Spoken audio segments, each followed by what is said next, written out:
So you thought that underground cities were fake? Oh no, they definitely real. And what you see behind me is the Darren Kuyu underground city. Now this is one of many underground cities that are still out there in the world that haven't been discovered yet. And this one was discovered accidentally when a man knocked down the wall of his basement. And when the archaeologists arrived, they revealed that this city was 18 stories deep and it had everything necessary for underground life, including schools, chapels, and even stables.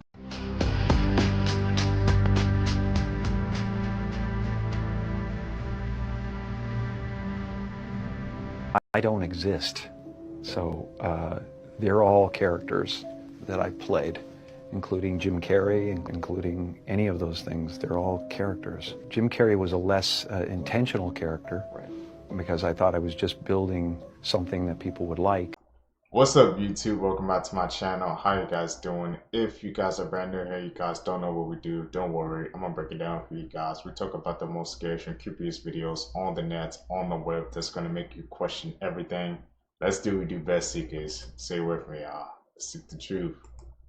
There's some crazy things happening out there right now. Russia is planning a ban on incoming phone calls from countries they consider unfriendly, which is a lot of them. An insider high up at Rockstar said that their cybersecurity is on the same level of the FBI and the CIA. They monitor the internet so aggressively that leakers are often caught within minutes. There were only about 2,000 craft breweries in the entire country of the United States in 2010, and now there's over 10,000. As of this year, Ether Catherine is a woman from the UK, and she is the only verified person on Earth to have been born before 1910. The Taliban detained 4 men who were dressed up as Peaky Blinders characters.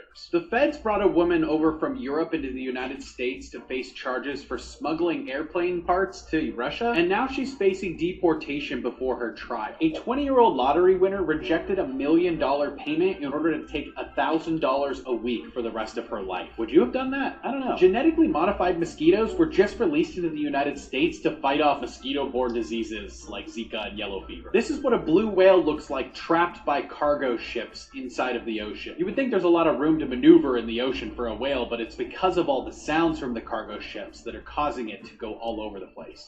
If you've got Instagram, like many of us do, you need to head over there immediately and change all of your credentials.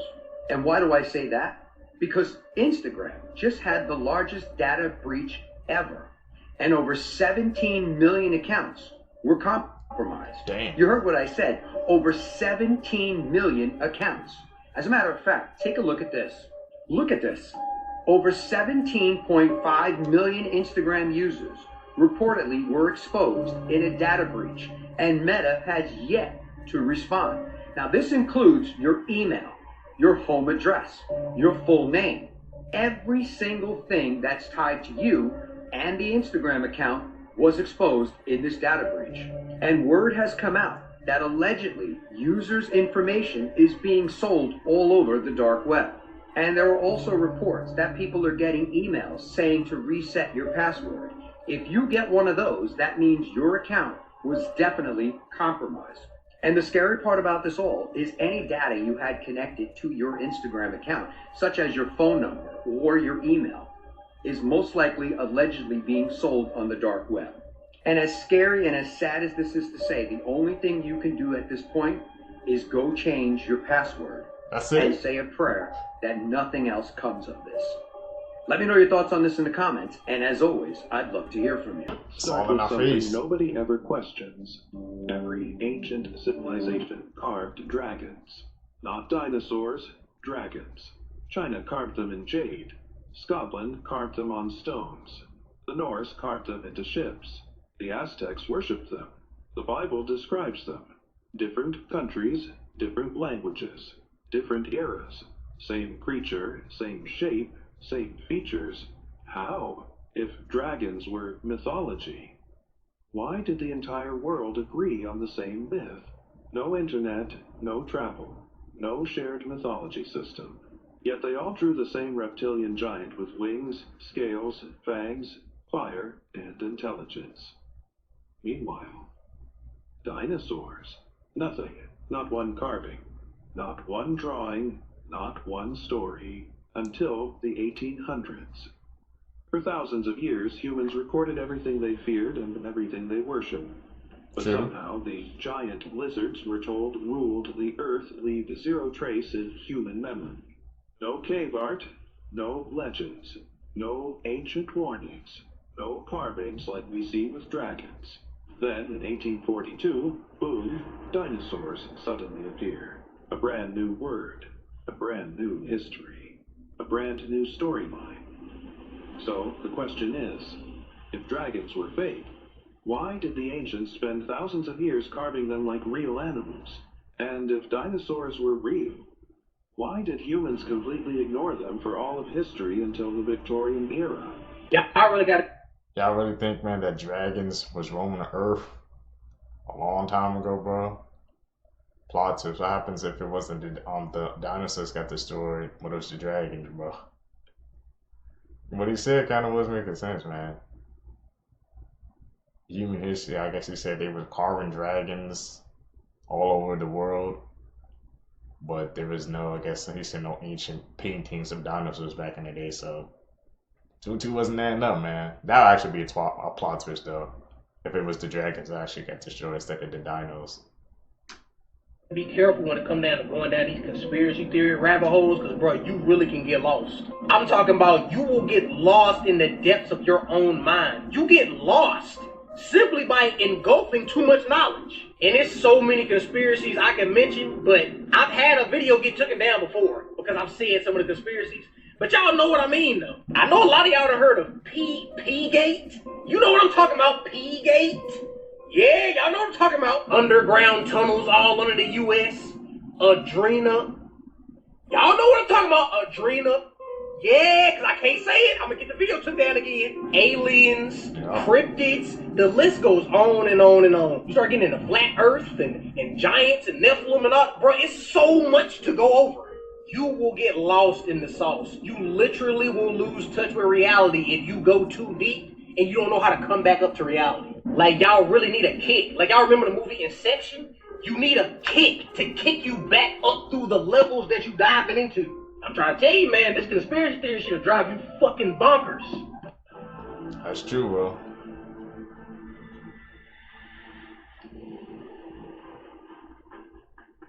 The hell? It's melting it.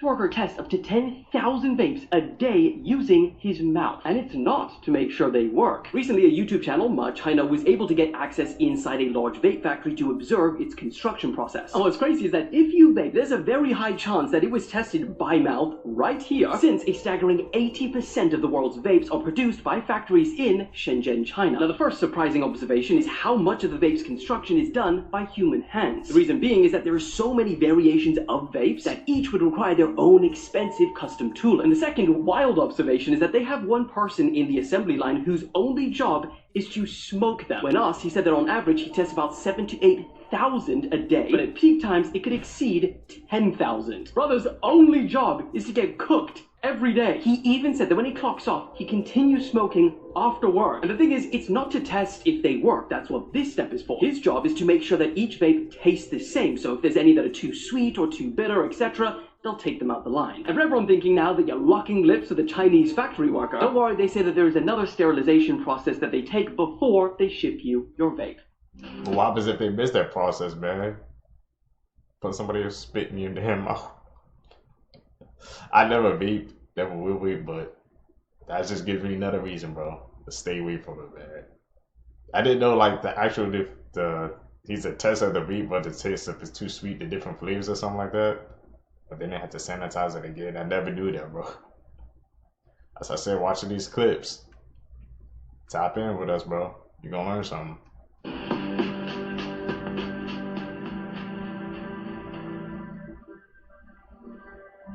Reptilian? I saw that.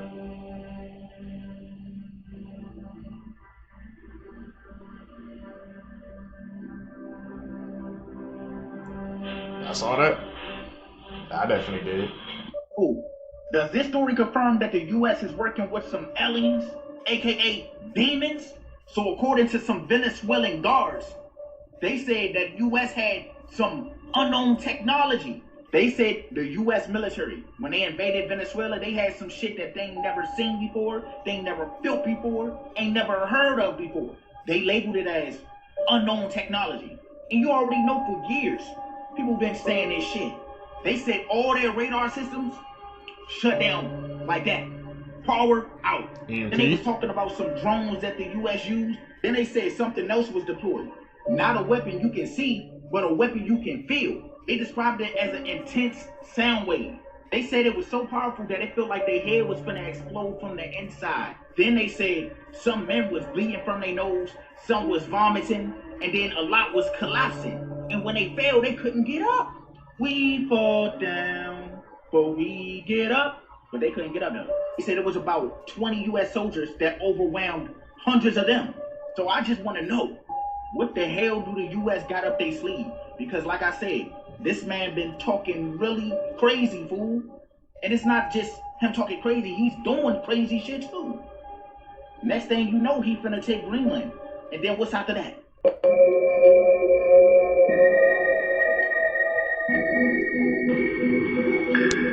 Is that his hand? The hell?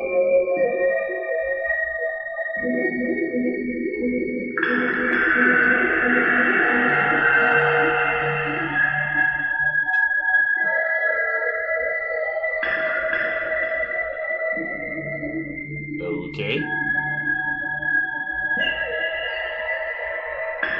Definitely not your average hand.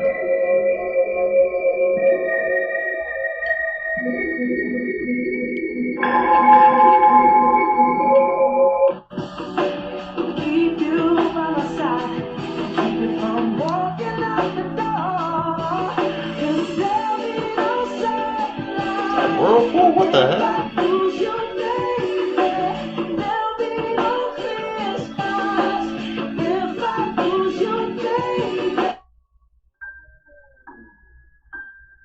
So you're telling me that this whole time each organ has its own pH level? And even when one of those pH levels gets thrown off, my whole entire system starts to break down, causing full body irritation? You motherfuckers. Not only is 9.5 alkaline water inconvenient, it's totally unacceptable by the body. Because the moment you drink it, your system has to waste energy dragging it back down to normal range, which is most likely a 7.4. Your body doesn't want extreme pH. It wants balance and neutrality. So when it comes to this, you already know. So you thought that underground cities were fake? Oh no, they definitely real. And what you see behind me is the Kuyu underground city. Now this is one of many underground cities that are still out there in the world that haven't been discovered yet. And this one was discovered accidentally when a man knocked down the wall of his basement. And when the archaeologists arrived, they revealed that this city was 18 stories deep and it had everything necessary for underground life, including schools, chapels, and even stables. It's said to be almost 3,000 years old and could hold up to 20,000 people. So when them solar flares come, I might have to take a trip to Turkey. What do y'all think? Leave in the comments below for part 2. I think that we really got some underground cities, bro. Plot twist, man, in 2026, bro. I'm calling it. We're gonna find some of these underground cities, man. But they building under there, bro, and more importantly, why are they building them? Some of the solar flares came and we saw affected the planes and travels and stuff. We saw that happen in 2035. So are those two things connected? Who knows? I made an entire video about this yesterday. I prayed over it, I sat on it overnight, and something in my spirit just kept battling with me, kept telling me to play it safe. So I'm going to do just that, and I'm not going to talk about this like I would like to. What I will say though is that we are watching the foundation be laid for Revelation 13:16 to play out. We are in a period of time right now where we are watching the foundation for everything be put into place. We are watching the infrastructure be put into place for the third temple. We are watching the setup, the chess pieces, if you will, being moved into place for a global system to take effect. And that's exactly what is needed for this to be able to come to life, for this to be fulfilled. We have to have a global platform in order for all people, great and small, rich and poor, free and slave, to receive a mark on their right hands or on their foreheads. I do also want to address the fact that there are so many people in my comment section that actually believe that either our phones or some form of technology or what happened in 2020 was this. So let's take a look at scripture, because there is clearly a misunderstanding of what this actually is. Verse 15, the second beast, who is the false prophet, was given power to give breath to the image of the first beast, of the Antichrist. So there's going to be an image of the Antichrist, so that the image could speak and cause... show you what it's capable of. Last year, we set up cameras at the local community center. Decided to run a little experiment. The question, what would happen to modern humans if we reverted their psyche to an original state of nature? When activated, the device sends an audio frequency that reduces the brain to its animalistic core. In this case, the frequency was limited. But next time, it will spread through every smart device until the entire world is infected. As for us, upon detonation, we will take out to one of my super bunkers around the world, where there will be food, water, and the best live entertainment the world has to offer. What's up, evil billionaire? I don't exist. Weird. So they're all characters that I played, including Jim Carrey, including Joel Barish, including any of those things. They're all characters. Jim Carrey was a less intentional character, because I thought I was just building something that people would like, but it was a character. I played the guy that was free from concern so that people who watched me would be free from concern. Okay, what if some of these celebrities who come on and we know that they look different than they did before, you know, like we're used to their face and their voice, and then all of a sudden they change, like Selena Gomez, but the list is endless. And it seems like it isn't just their face that changes, but their personality that changes. What if, hear me out, okay, hear me out. Did y'all see the movie Get Out? Okay. Classic. Remember how they were transferring consciousnesses? They were auctioning human vessels, humans, and then the rich folk were just gonna, like an old rich person was just gonna have their consciousness taken out of their body and put in the young, healthy person's body so they could just live again, like immortality, just soul transfer, consciousness transfer, body to body. What if some of these celebrities that don't look like themselves anymore, what if the reason they don't look like themselves anymore is because their body was used as a vessel and some rich fucker got in it? And we all know that consciousness changes your appearance, besides the fact that they can do anything they want with these bodies. They can make them look how they want, but part of the changes in how they look could include that the consciousness that is inside that vessel has now changed, and that's why the energy signature is so different.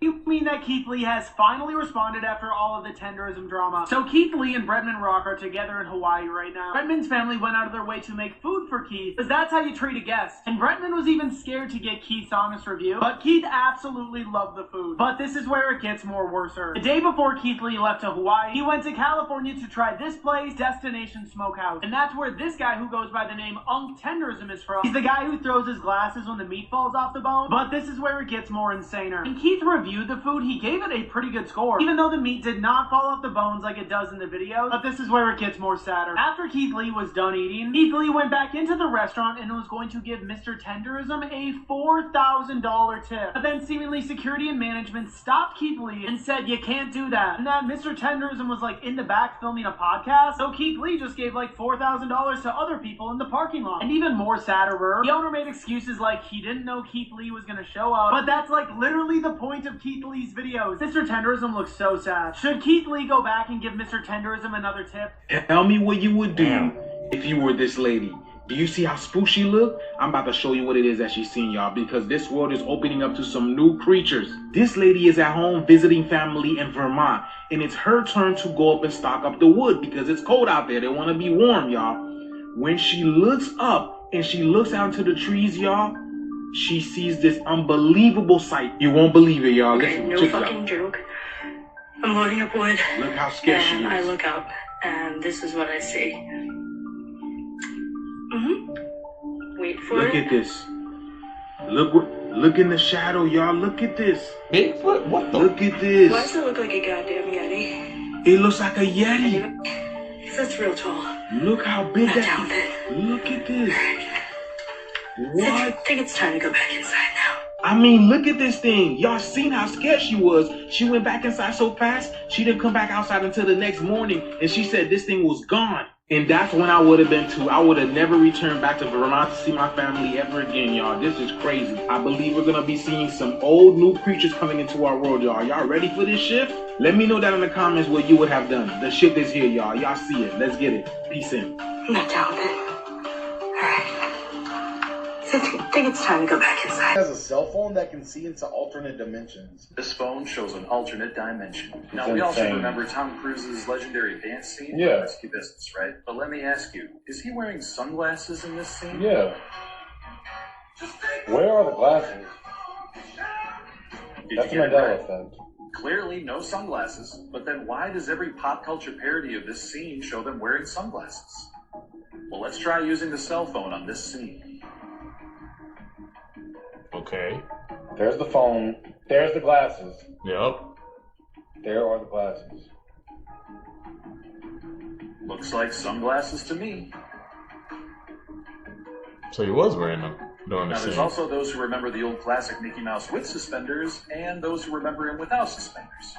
Let's see what the phone says. He has suspenders. And He always had that Shaggy suspenders. from Scooby-Doo had an Adam's apple. The phone shows an Adam's apple, What's but the our Shaggy? current reality says no.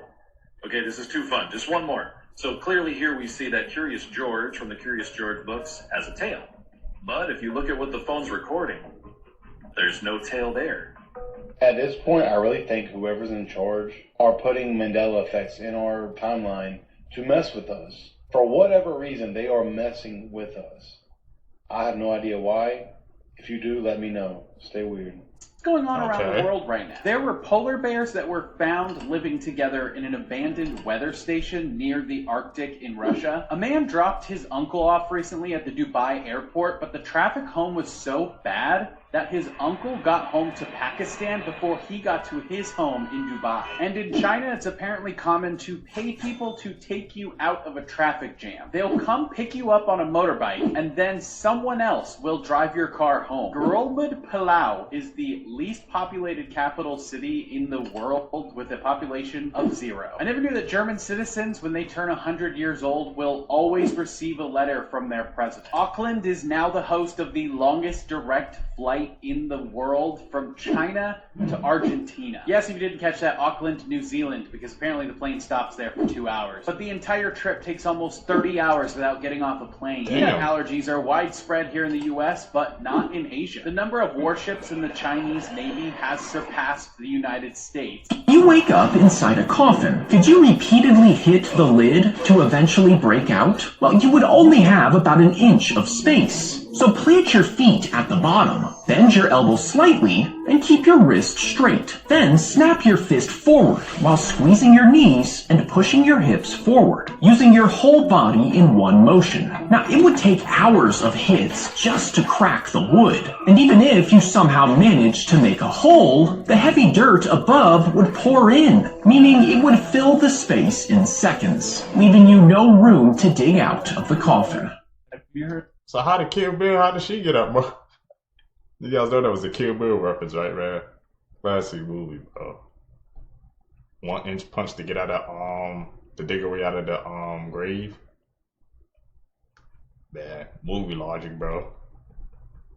The Lake Peigneur incident in Louisiana. Lake Peigneur.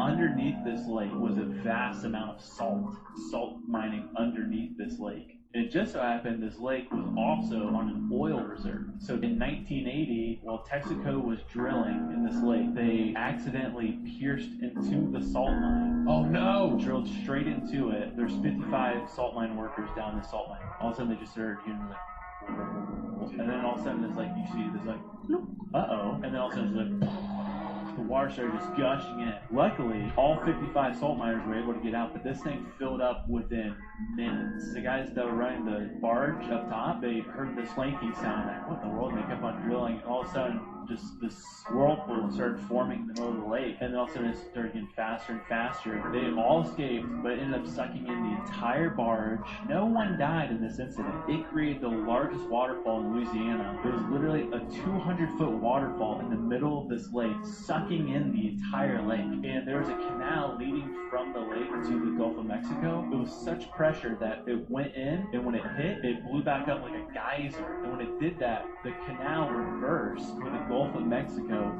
sucked salt water into the lake. And so now this lake is a saltwater lake, and it's up to 1,300 feet deep.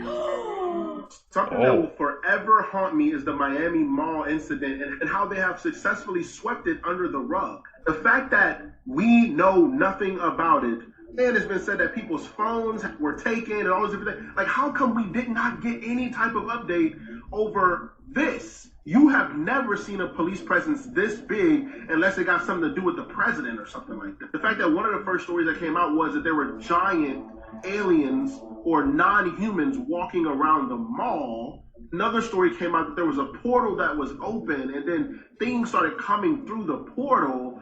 And mind you, this was during the time that CERN had turned on the Hadron Collider. Like, dude, the fact that they literally successfully swept this under the rug and no one is asking questions anymore about this Miami Mall incident really bothers me, because then it makes me think, what else have they swept under the rug? What else did they just move on past and we just forgot about? So many things. I feel like we need to get down to the bottom of what happened at the Miami Mall. We're literally coming up on 2 years, right? In January, we'll make 2 years since that happened, and we have gotten nothing on what actually took place at the Miami Mall to cause a presence this large. I know we started seeing like AI videos, at least what I think is AI videos of like these big, y'all see these big things walking, but I think that's AI.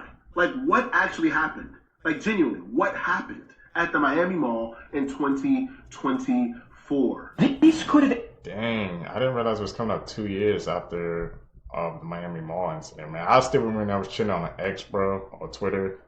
Everybody was talking about it, and it seems like slowly the public, they just put it off, man. But people were saying there was like aliens there, bro. Like you said, that big of a police presence. They weren't there for nothing, bro. And they caught it all saying it was a hoax or something like that. But, bro, the way people were tweeting about it, man, all those police presence, bro. And I remember seeing like clips of like tall people, but I didn't hear he said it was like things were coming out of portals. That's new. Seeker, you guys got anything about the Miami Mall incident? Let me know. Ended so tragically, but it didn't because the father's massive freaking... So yesterday, during a Disney cruise returning from the Bahamas to Florida, a 5-year-old girl fell overboard from the 5th floor after she was put on top of the railings for a family picture. And according to those at the scene, the father didn't hesitate for a single second to jump in after her, risking his own life as well. Once he got to her, he held her head above water while desperately waiting for rescue teams to be alerted and save them. And passengers watched in horror as the father and the daughter drifted further and further away. Thankfully, however, an emergency team managed to get to them in time and returned the pair safely on board. But here's why people are saying that this is such a miracle. Because falling off of a cruise ship often ends in death. And if their dad jumped into the water just a few moments later, the girl would have most likely been lost. Damn! Bro better be getting the best Father's Day gift ever. This right here is the type of flight I'm not staying on. Because imagine you're on a plane and it's about to take off, and all of a sudden the guy just get up and start shaking and then talking crazy, talking about this is the 6th time. We always crash, we always die, and we're stuck in a loop. What are you gonna do? At this point, flight is canceled. Let me off this, y'all. I'm getting my bags. I'm about to go get a motherfucking rental and I'm driving to where I gotta go. Unless it's overseas, then fuck that shit. I don't care. If I'm in first class, I'm still not doing it. I don't care.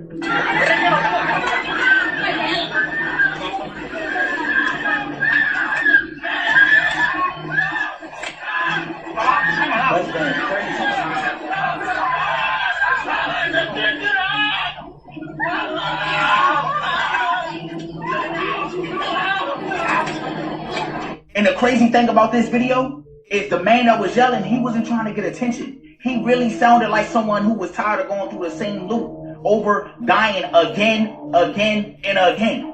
We all seen Final Destination. That's what that remind me of, fool. You can really hear the fear in that man's voice. That's why I know this man is not going crazy, fool. He must really went through the same loop.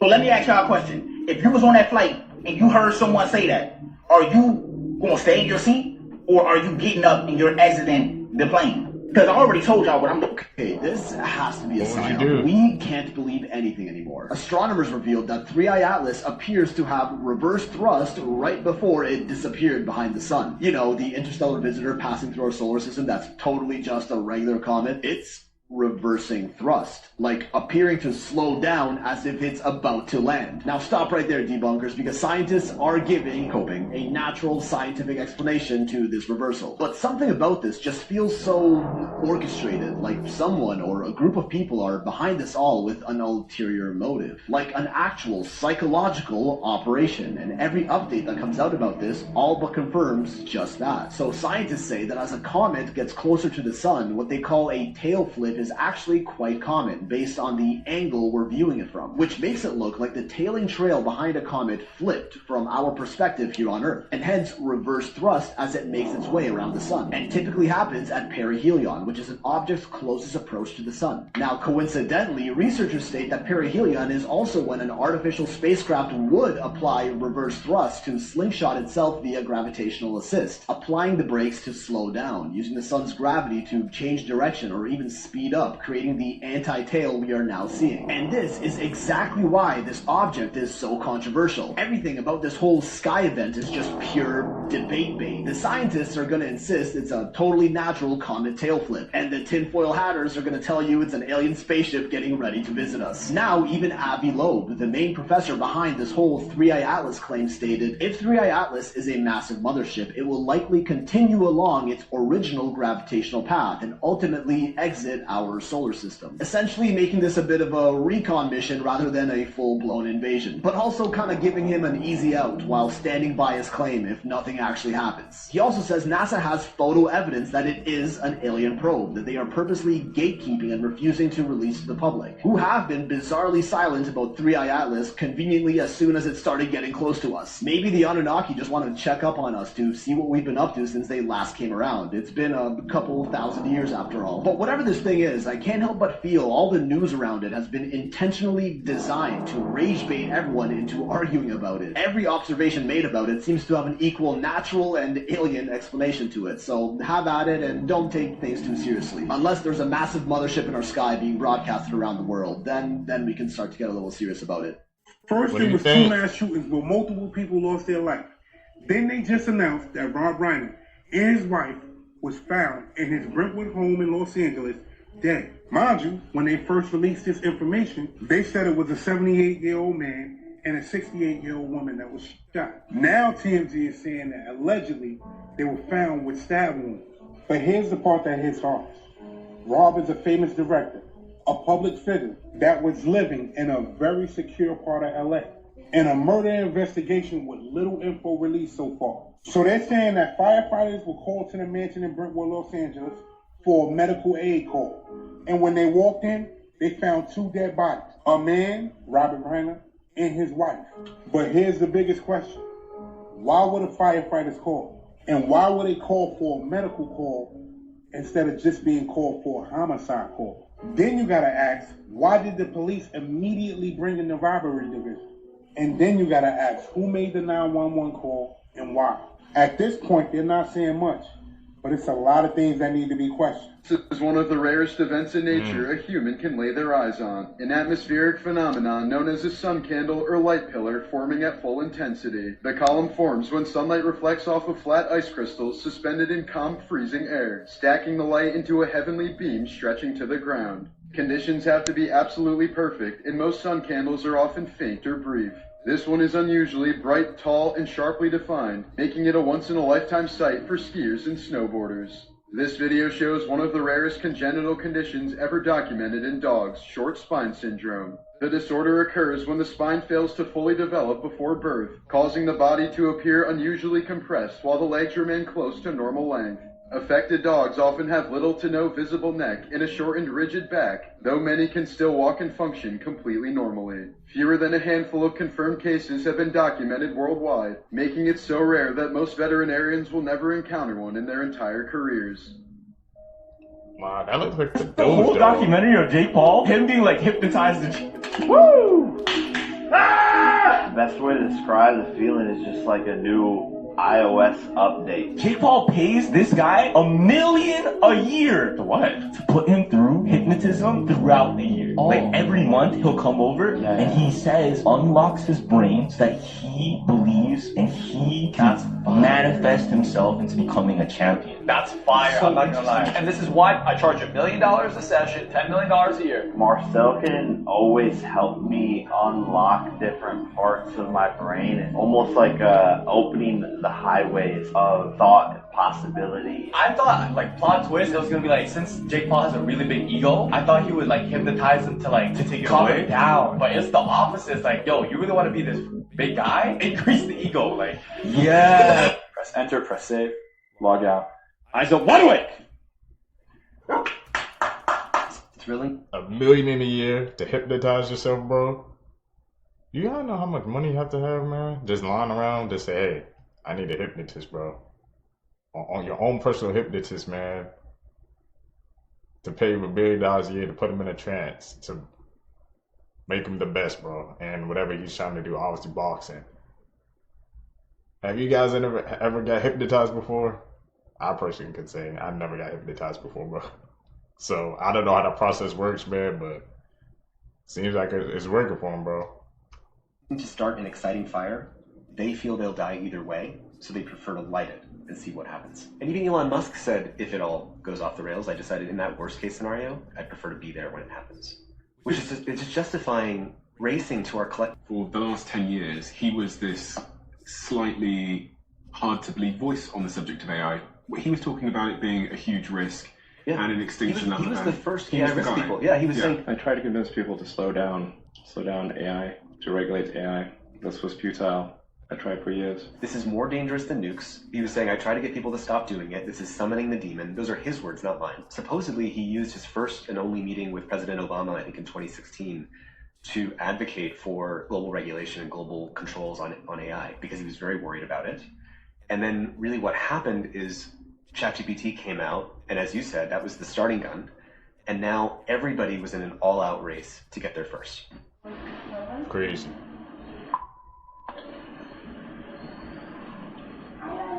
That is scary, bro.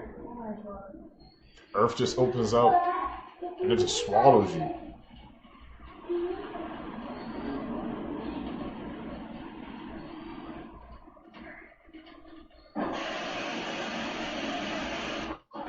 That thing gone, bro.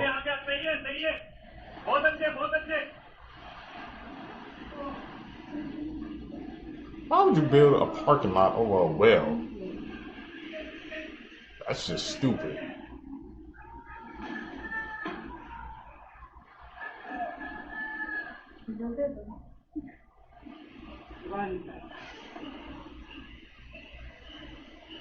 I can't believe they got the car out. The downfall of Iron Mouse needs to be studied. The way Iron Mouse described what happened between her, Rakai, and Ray, she made it seem like these guys came up to her and asked her the most insanest question ever. Iron Mouse even said, they rushed me and I was shaking. And this is where it gets even more worser, because you saw the interaction. Ray and Rakai, who are usually the two most rowdiest people on the planet, when they approached the iPad that Iron Mouse is on, and yes, Iron Mouse is on an iPad because she is a VTuber. Trust me, I wish I didn't know what a VTuber was either. But when these two who approached Iron Mouse, they were literally the two most nicest people ever. They literally said that she is the most legendariest VTuber of all time. And I get it, Iron Mouse has a health condition where she has to be a VTuber, so Iron Mouse can't be there in person, and that's why she's there on an iPad. So there could have been something lost in communication between the two. And now this is where it gets even more sadder, because Iron Mouse going on stream the next day saying that she was harassed and they made her feel uncomfortable. Ray and Rakai, they made an apology video when there was literally nothing to apologize about. Are you team Iron Mouse or team Ray and Rakai? What do you guys, man? Team Iron Mouse or Ray Rakai? I remember when I just saw that clip, the way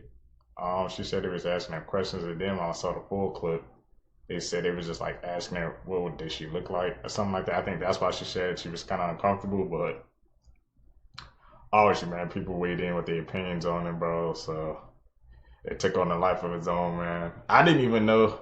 I'm about to say at first I didn't know what a VTuber was too until I saw that clip. So she wasn't even there in person. She said she was uncomfortable. People was like, bro, she could have just turned off her screen. So bad. Streamer world is crazy, bro.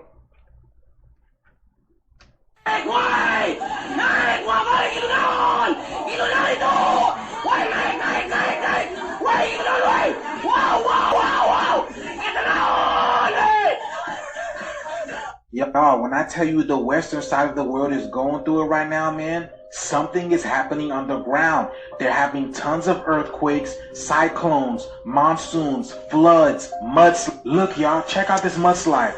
This is the most craziest mudslide I have ever seen, y'all. Look at this.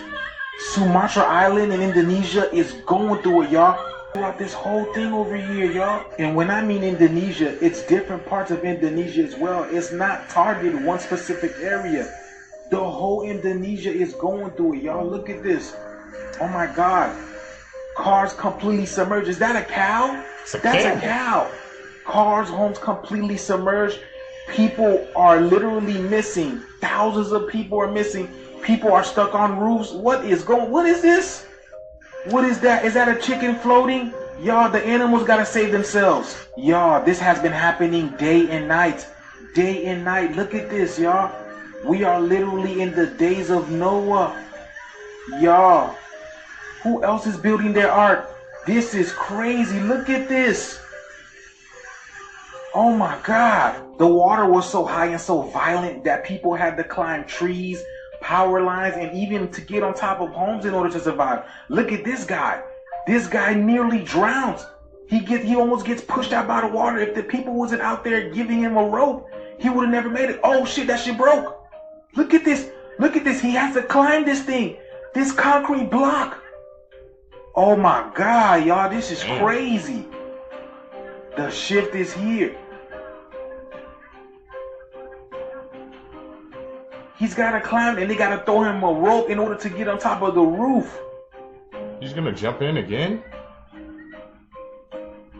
Yo, I don't know what happened to his sweatshirt, but okay. I mean, hey, man, buddy, he's going to make it one way or another. But look at this. That water is powerful, y'all. Y'all, just take a look at the damage that was done. Y'all thought Jamaica was bad?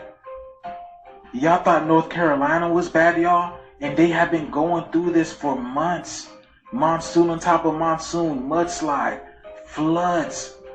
Oh my God, heavy rain, heavy wind. Look at these homes. And some of them are blue. The ones that are blue are kind of standing, I guess, huh? They're kind of standing. But look at this, y'all. The shift is really here, man. There's so much going on. Let me know down in the comments how you feel about this video. Like, follow, and share for more videos like this. Let's continue to get it, y'all. Peace in. That can one day save your life. If a tornado looks like it's not moving, that means it's heading towards you. If you ever see square waves in the water, get out immediately. These waves have powerful currents under the water that can sweep you out and take you away. If someone falls into cold water or is close to hypothermia, don't put them next to a fire. They need to be warmed up slowly, otherwise it could be potentially fatal and they could experience something called afterdrop. And this is due to the fact that your blood flow cannot adapt quick enough to that change from extreme cold to extreme hot. If you ever get caught in a rip current, swim sideways. A rip current is a strong flow of water that moves directly away from the shore. And if you get caught in one and you try and swim straight in, it's just going to keep pushing you back and you're going to lose energy. So you need to swim sideways until you're out of it and then you can swim in. This might be the... Hey man, these facts, you gotta step in with us, man. We learning these facts, man, and we want that can save your life. I never knew that, especially about the hypothermia. Don't warm them up as soon as they get cold because you're gonna experience something called after First time I've ever heard of that. Tap in with us, man. You're gonna learn some facts that will save your life. Scariest thing that ever happened to America. We all know that America had a lot of scary things happen to it. True. But this has to be the scariest thing ever. On August 29th, 1968, every single TV in America shut down. But a demonic whispering was coming from every TV in America. Many people believe that it was the devil trying to get across some message. But nobody really understood it. This lasted for about 25 seconds, then all the TVs came back on. To this day, nobody knows what caused it or why it happened, but everybody believes it was the works of the devil. Maybe that could have been a malfunction. Story about the red birthmark. There was a 3-year-old boy who lived in a small village.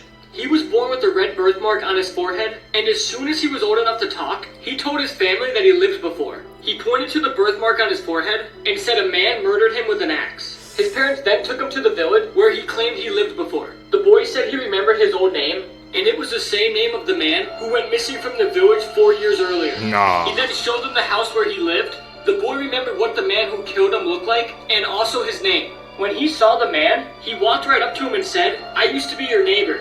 We had a fight and then you killed me with an axe." The man immediately turned white. Then the boy said, "I even know where he buried my body." They then followed the boy to a field, and they stopped in front of a pile of rocks. They all moved the rocks, and underneath there was a skeleton, with a wound on the skull, exactly where the boy's red birthmark is. After that, the man broke down and confessed to the murder. Here's how to actually lucid dream. Lucid dreaming is when you become aware that you're in a dream, and this means you can now control everything. It's very fun. So here's the technique called MILD. It stands for Mnemonic Induction to Lucid Dreaming. It's the method that works for me. As you are falling asleep, repeat the phrase in your head, "I will control my dream. I will control my dream. I will control my dream." By repeating this mantra, you're encouraging your brain to be aware when you begin dreaming, and therefore, you should lucid dream. Really weird human body facts that I can guarantee you didn't know. If you ever have a dream that's in black and white rather than color, it means that that dream's going to be stored in your long-term memory rather than the short-term. While it can be kind of hard to tell, most people can actually hear the difference between hot and cold water being poured. These are 8 horrifying facts that will probably keep you up at night. When Apollo 11 landed, it only had 20 seconds of remaining fuel. 4 months ago, a deceased rapper by the name Gunyu had his corpse on stage while fans were partying around his body. The average person wastes 5 months of their lives waiting for red lights to turn green. Cruise ships have morgues, just in case someone, during the trip. If you have red eyes after swimming, it's not from chlorine. It's from the chlorine mixing with other people's urine. The furthest part of the ocean from land is Point Nemo. If you get stuck there, you're not coming back. Sunburn are your cells dying to avoid being cancerous. Most laugh tracks and shows are people from the 50s, which means you're hearing the laughter of dead people. Yeah, there's a lot more, like for part 14. Hey man, those facts, bro, he was spitting, bro. You know how many times I came out of the pool, man, my eyes were kind of red when I was a kid? I never would have expected that, bro. I had someone to pee in my eyes. What the heck? Tap in with us, man. You gonna learn some things, bro. That's gonna shock you. I never in a million years would have guessed that. I don't think, like, engineering something like that, I don't think that's gonna come with a good outcome, man. That's messing with nature right there. The natural order of things. I don't know about that one, man. Cat dog? Nah, I ain't Blood messing with curdling that. facts that you wish you never knew. Part 21. This photo shows an 8-month-old Xiao Bao who was lucky to be alive because his mother stabbed him 90 times after he bit her while she was breastfeeding him. What? The world's scariest haunted house, McCamey Manor, requires you to sign a 40-page waiver and undergo a physical and mental evaluation. If you manage to make it through the house, you could win $20,000. But to this day, no one has ever made it through. Roman Emperor Nero had a boy castrated, dressed him up as a bride, and married him all because the boy looked similar to his previous dead wife. A 46-year-old man found and attacked a 13-year-old boy because the kid was killing him too many times in a game of Call of Duty. What the hell? Over COD, really? People gotta be better. There's something really strange going on here, and if something ends up happening to me, I just hope that this video can maybe explain it. Okay, so I have these two mirrors in my room. As you can see, they're pretty normal looking mirrors. But I was cleaning and I had them kind of set up like this. And I noticed something really weird. Just watch. See, when you look through the mirror into the other one, it becomes like a window. And there's this huge warehouse, grocery store or something down there. But wait, it gets even crazier. Watch this.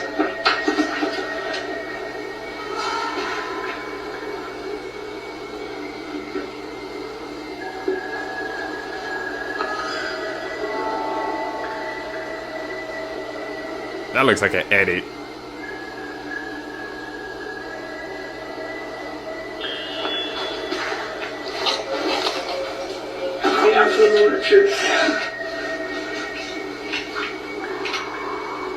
Three, two, one.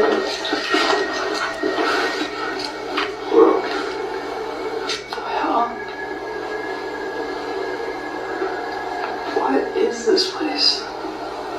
Back rooms? Hello?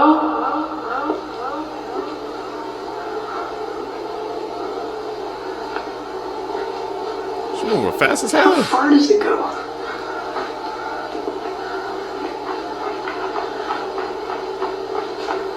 Oh shit. This TikToker's dad took the life of her online stalker. Eva Majuri lives with her family in Naples, Florida. In 2020, when the pandemic hit, Ava decided to make a TikTok account. Her videos would consist of her lip syncing to music, dancing, making jokes, and even filming with her family. Okay. Shortly after joining, Ava got really popular on TikTok and gained 1 million followers. Damn. Her Instagram also blew up, and she would pay to do ads for $150,000. The first few months of her fame, she started to get a lot of messages from this guy named Eric Rohan Justin, and his username was EricJustin11. He would comment on all of her videos just to get her attention. Then he went over to her Instagram, Snapchat, and even on her Twitch video game streams with her siblings. Weird. Things started to escalate, and Eric was in contact with people from her high school, and he was going to pay them money to find out her personal information, and eventually he got her phone number and her home address. At that point, Eric is calling and texting Ava, and he is asking for photos of her, and he will pay for them. Ava's parents weren't aware of the situation, and they allowed her to take face photos only, and they thought that maybe with this, the guy would leave her alone. Eric ends up paying $300 for each of these photos, but he is not happy. He wants some more intimate photos of her, but that's why she blocks him on everything. Ava's father ends up getting very angry, and he ends up messaging Eric that she's a minor and to just leave her alone. On July 9th of 2021, Eric drove from Maryland to Florida, and around 4:30 a.m. on July 10th, he showed up at Ava's house. He opened the door and went inside, and he had some sinister plans. What the f? Ava, her mother, and her brothers were able to run to safety while her father grabbed his gun. As soon as Eric sees Ava's father, he runs out the door, and Ava's father is just waiting at the door for the police to arrive. And that is when Eric starts to run back towards the door, and Ava's father just shoots him. A few moments later, police arrive at Ava's home, and Eric is pronounced dead. No one ended up getting arrested, and Ava is still active on social media. It goes to show you, man, people, when you stalk them, man, you mess with the freaking right person, they have no problem doing that, man. They'll fall into that social media trap, fall in love with a person online. You don't know them, man. Online, they can betray themselves as anything. You don't know that person, so don't get too attached.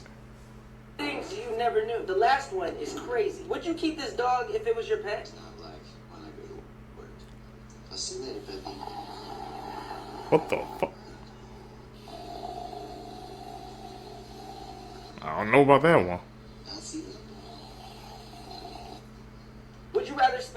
night in this bathroom, or kiss the second person who appears when you click share, and then more. This man found something scary in his refrigerator. Okay, so I just saw something moving in my refrigerator that shouldn't be hovering right there.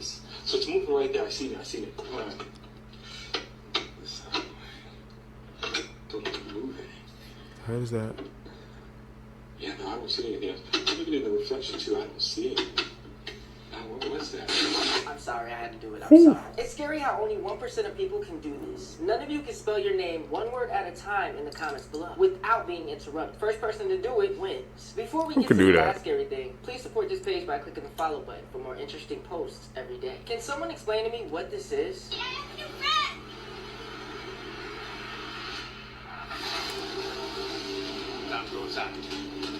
Have you Or hit the heard Jets. about the man with the upside down face? The legend dates back to 1943, where a man was in a fatal car accident.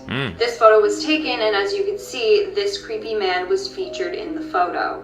Then in 1948, there was another car accident, and this man was then again featured in the photo. People began thinking, who is this man? And they aren't there when the picture is taken, but when it develops, he's in the photo. And it's creepy because clearly he has an upside down face. Then in 1951, there was a train accident, and again, the man was spotted.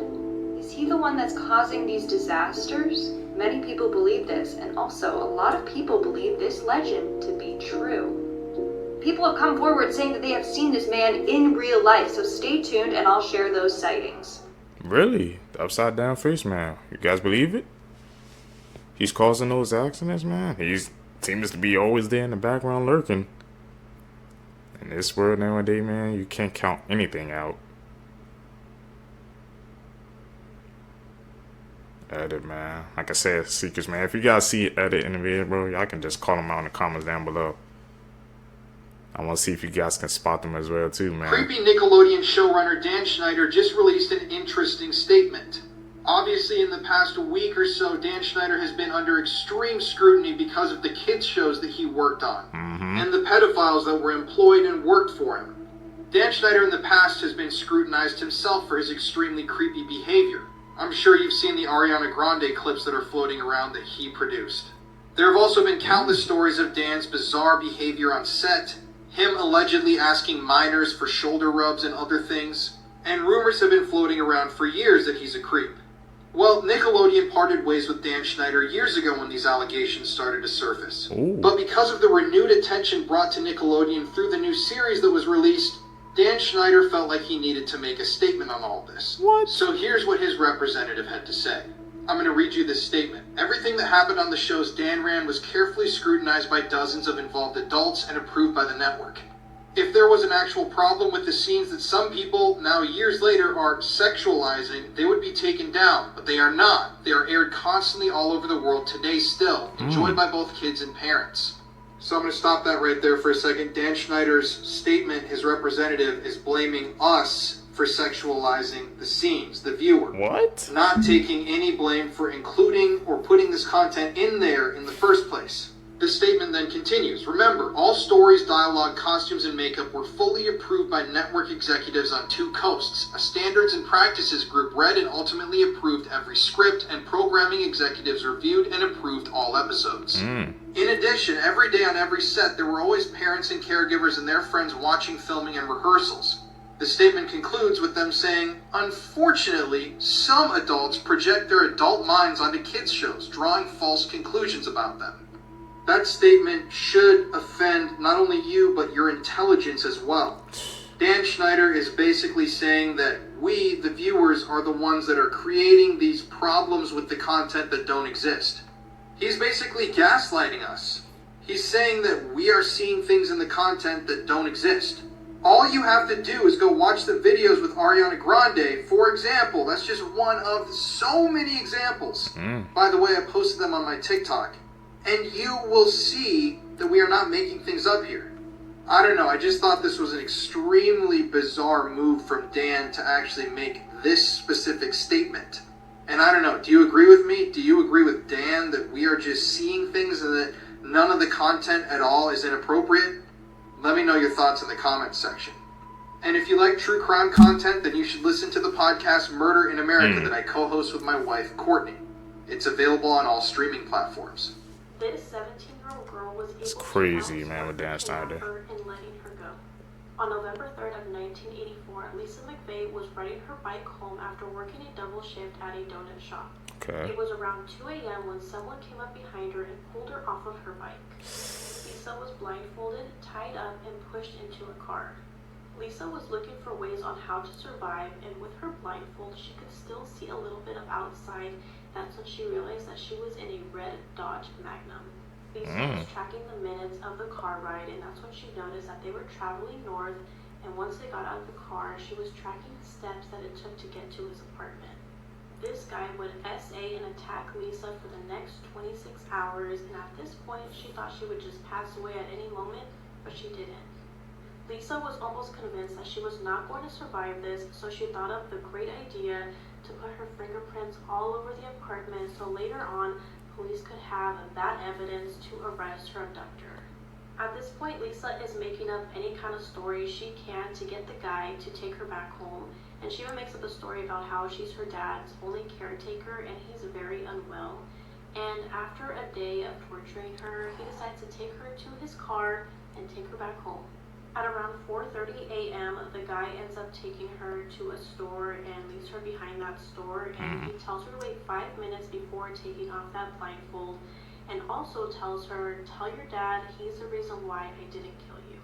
Lisa ends up running all the way back to her grandmother's house, and when she gets there, her grandma and her grandma's boyfriend did not believe her story at all, and the grandmother ends up telling the police about it and that she was lying about the whole abduction. What the fuck? Lisa ended up going to police and gave any kind of information she had, including the kind of car she was in, how many minutes it took to get to his apartment, and how many steps it took to get into his apartment. And this was key on capturing her abductor. Bobby was arrested on November 16th, but unfortunately he had killed 2 other people right after Lisa's disappearance. On September 23rd of 1985, Bobby had pled guilty to the crimes of Lisa and an additional 8 counts of kidnapping, 8 counts of first-degree murder, and 7 counts of SA. On May 23rd of 2019, Bobby was executed. Lisa ended up becoming a police officer and a school resource officer. Lisa's story ended up becoming a movie called Believe Me, and it was part of Lifetime, so it's either available on Lifetime, Tubi, or Hulu.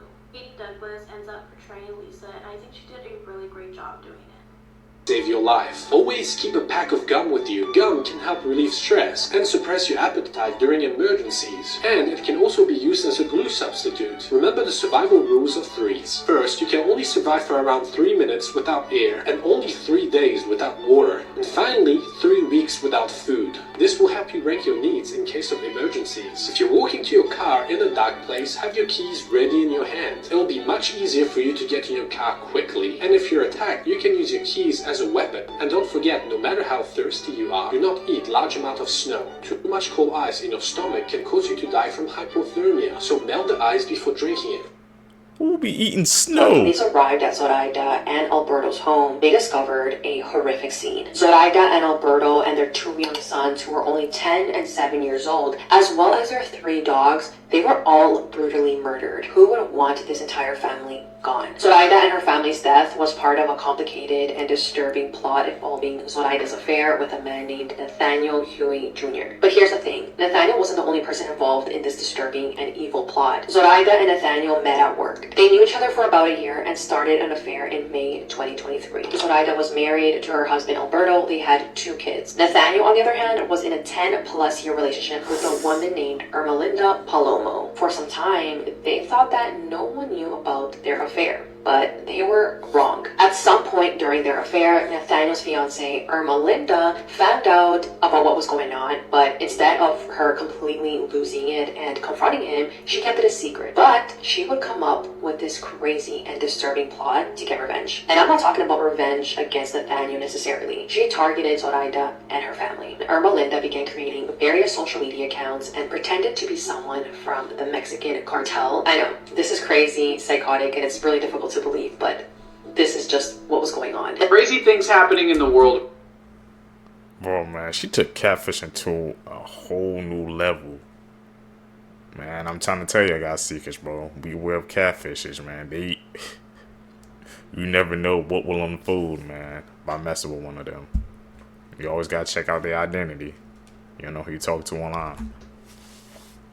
Right now. A bear that attacked luxury cars in LA was actually a person in a costume, according to insurance investigators. Passengers have a new fear unlocked because the plane they were on flew for 9 hours and then landed back at the same airport they came from. Mike Tyson reminded a child reporter that she too will die someday. A police officer pulled over his own boss for speeding. A former inmate sued Oklahoma jail officers for their baby shark torture tactic. A woman who dropped her phone in between two boulders got stuck upside down trying to get it. A fire station burned down in Germany after there was no fire detection system installed. The latest study shows that self-driving cars are safer than humans driving cars unless it's dawn, dusk, or it's trying to turn. A new alleged potato cartel is being accused of conspiring to raise the price of frozen fries and tater tots across the United States.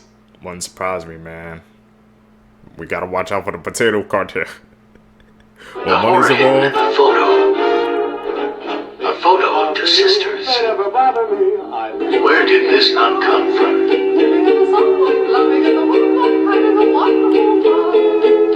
A couple enjoying their vacation.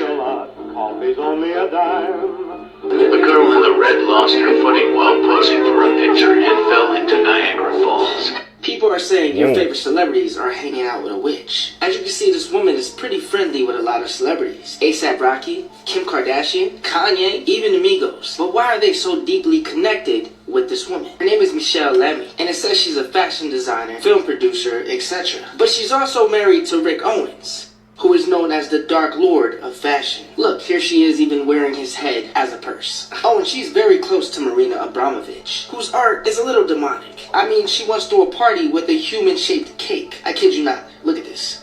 But I don't know. What do you guys think? Is this just a connection for fashion, or is there something more darker going on? And make sure you guys hit that follow button, because my next video will blow your mind.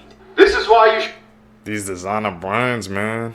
Doesn't surprise me. We all remember what happened with the, I guess the Balenciaga brand and that stuff came out, so now we gotta beware of Rick Owens and whatever she be freaking designing. I ain't gonna lie, we probably gonna have to stay away from those designer seekers. Do any of you guys seekers wear designers? I would be curious to know, and if you do, what brand, but you never know, man, the story about what goes behind those brands, man.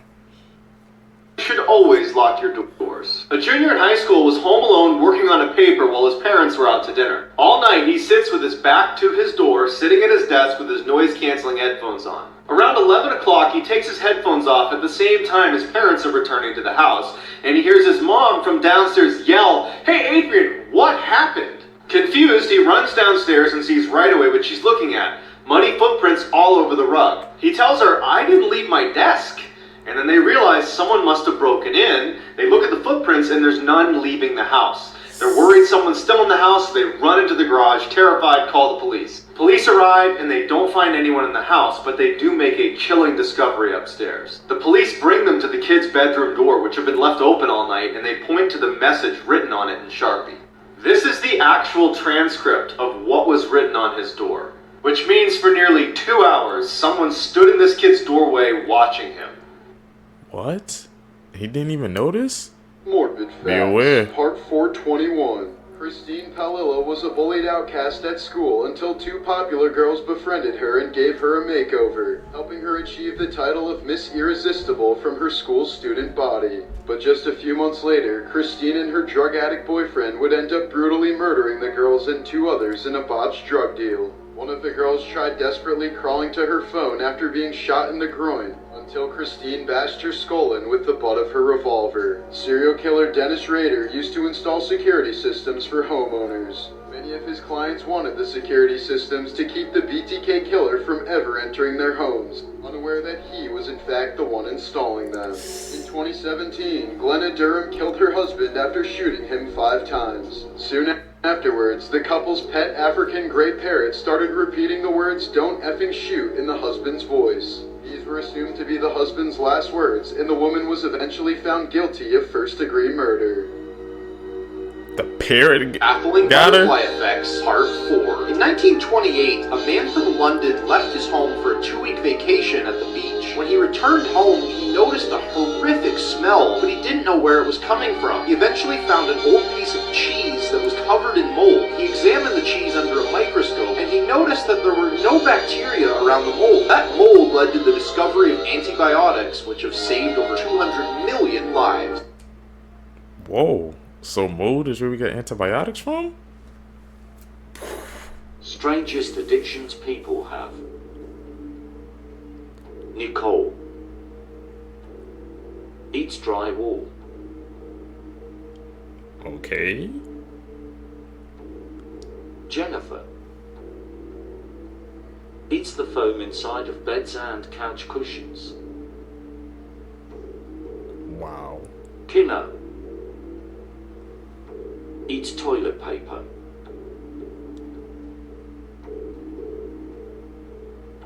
Bria eats sand. How? What the? Teresa eats 2 pounds of rock a day. Okay, that's just, to me, that seems impossible. 2 pounds at that? Cassie eats her late husband's ashes to mourn him.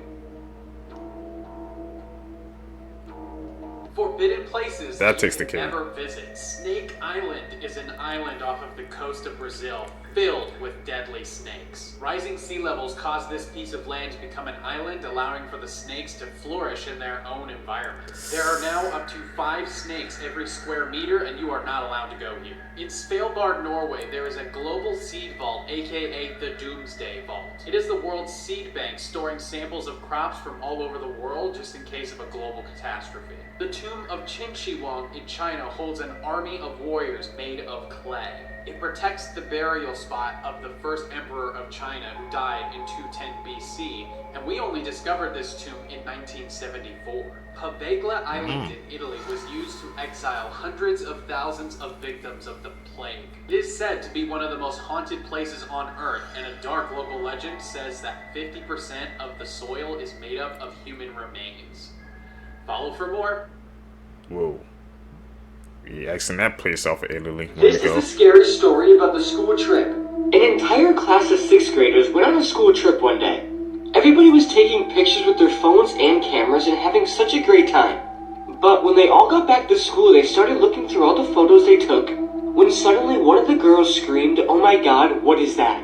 In the picture, one of the boys in the class was sitting on the bus, and nothing seemed strange about the photo until you looked at his reflection in the window. His face in the reflection looked like it was yellow and bulging, and completely mutating. Also, there was a white floating figure behind him in the reflection.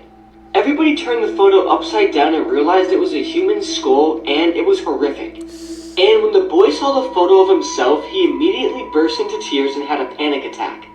The teacher then took the boy to the nurse's office, and the principal banned everybody from speaking about the strange photo ever again.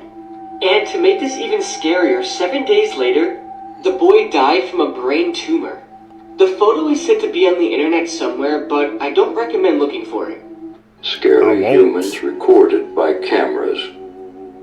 Morbid Facts, Part 446. An X-ray revealed that a 300-year-old Mexican statue of Jesus has real human teeth. They're believed to have been donated by worshippers as a way to get closer to the religious figure. After killing his girlfriend with a hatchet, 30-year-old Philadelphia man William Kemmler became the first person to be executed by electric chair. While it was supposed to demonstrate the effectiveness and humanity of electrocution, the punishment went horribly wrong. They underestimated the amount of electricity needed to quickly and painlessly end a man's life, so Kemmler was still conscious after the first shock. When physicians noticed he was still breathing in agony, they hit him with a second shock that was more powerful, causing his entire body to convulse violently and start smoking. Kemmler ended up with bubbling skin, melted eyes, and a foaming mouth, and the entire room reeked of burning flesh as many spectators ended up passing out from the horror. But despite this, the electric chair would still continue to be used for more than 100 years afterwards.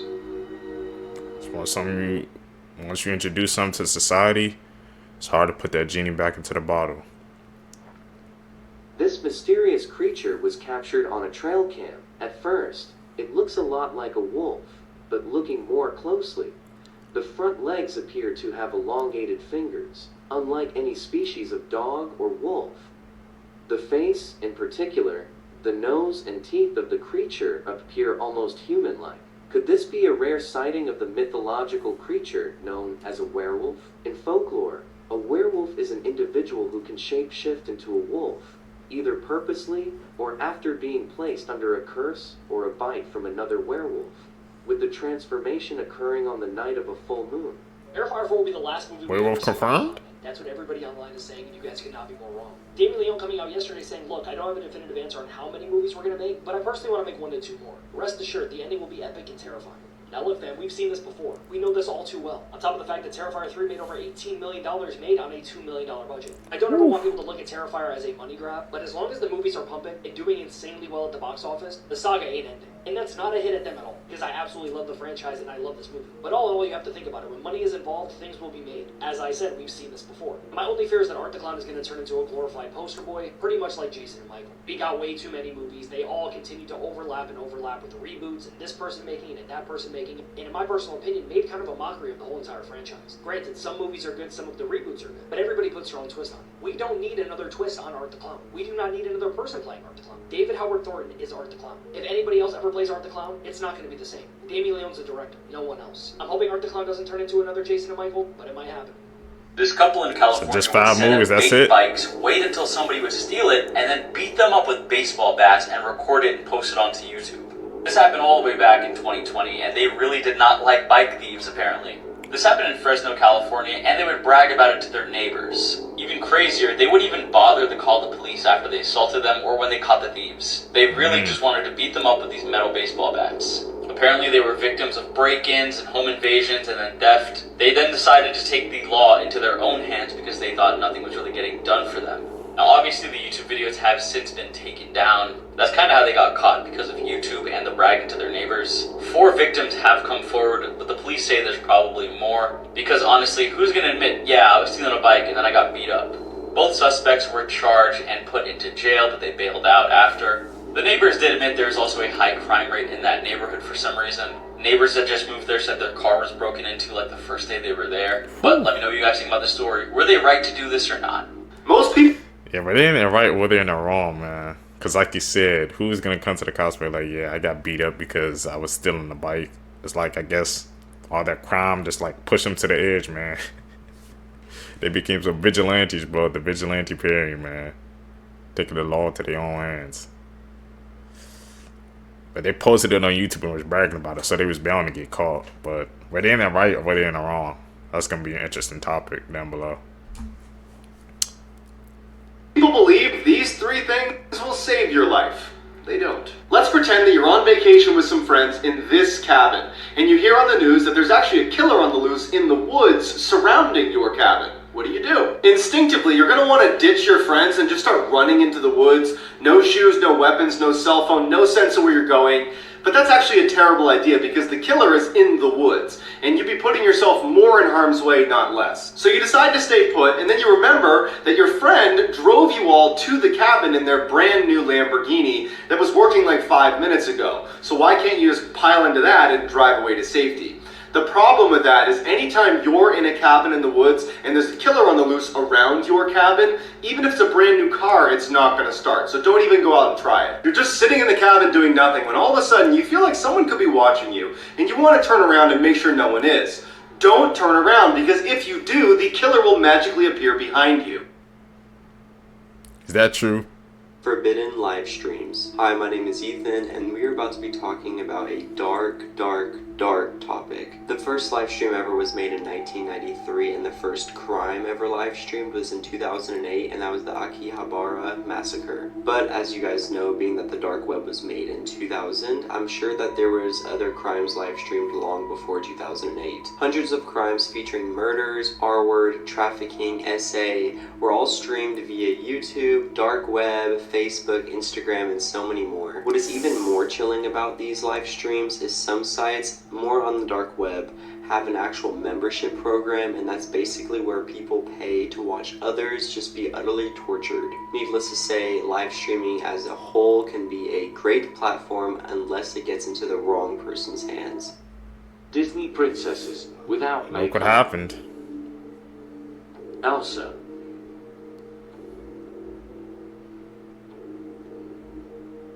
Jasmine.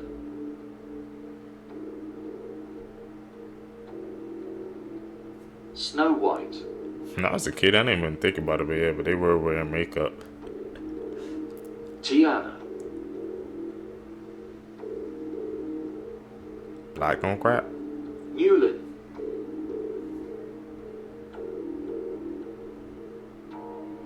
Pocahontas.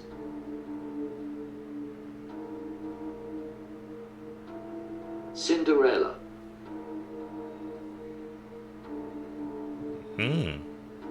Ariel.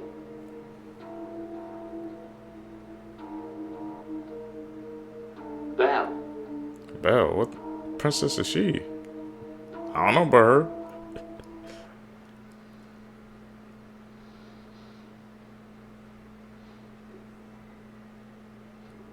It's definitely, yeah, or edit. Got some creepy vibes off of it, though.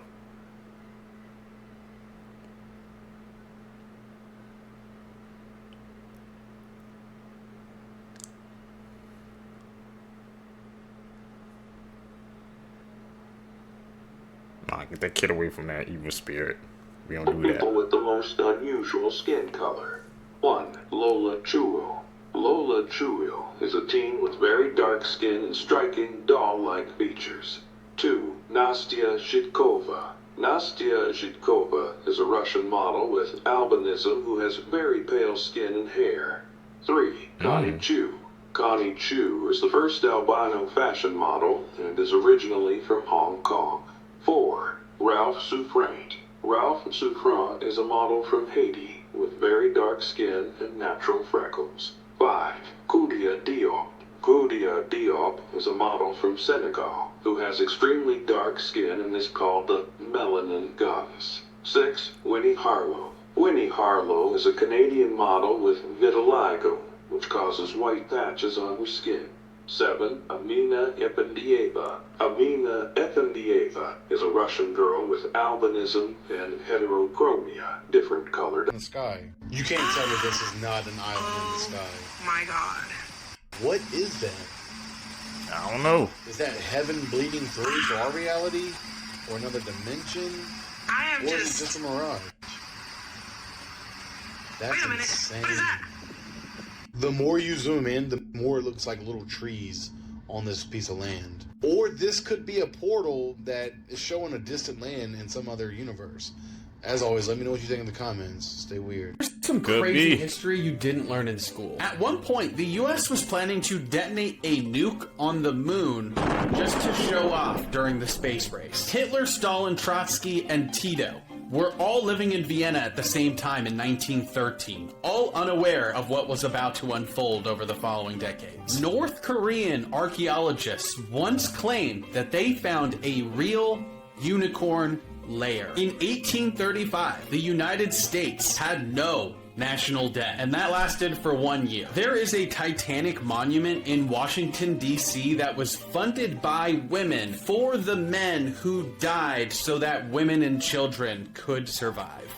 The creepy bunker is what Heroes. will tell you on this place. Maybe it's the extensive cave system in the backyard. This is a home for sale right now in Shelbyville, Tennessee. The address literally is Zero Cavern Bunker, and it truly is one of a kind. This is what the house looks like from the outside. Find a bunker hiding in a cave in the backyard. This is a 2-bed, 2-bath home with a full workshop attached, and they include pictures of a Humvee, which actually comes with the property. Interestingly enough, the house also comes fully furnished, almost like they're trying to get rid of anything that may have an ancient spirit attached to it. The property has a whole bunch of outbuildings. Here's one of them, and then they have this little cabin that's currently being used as a chicken coop. Now, I don't know if the chickens come with the property or not, but that is an important question. I'm assuming this is the trail you have to take to get to the bunker, which is built into the cave. And this cave system is extensive.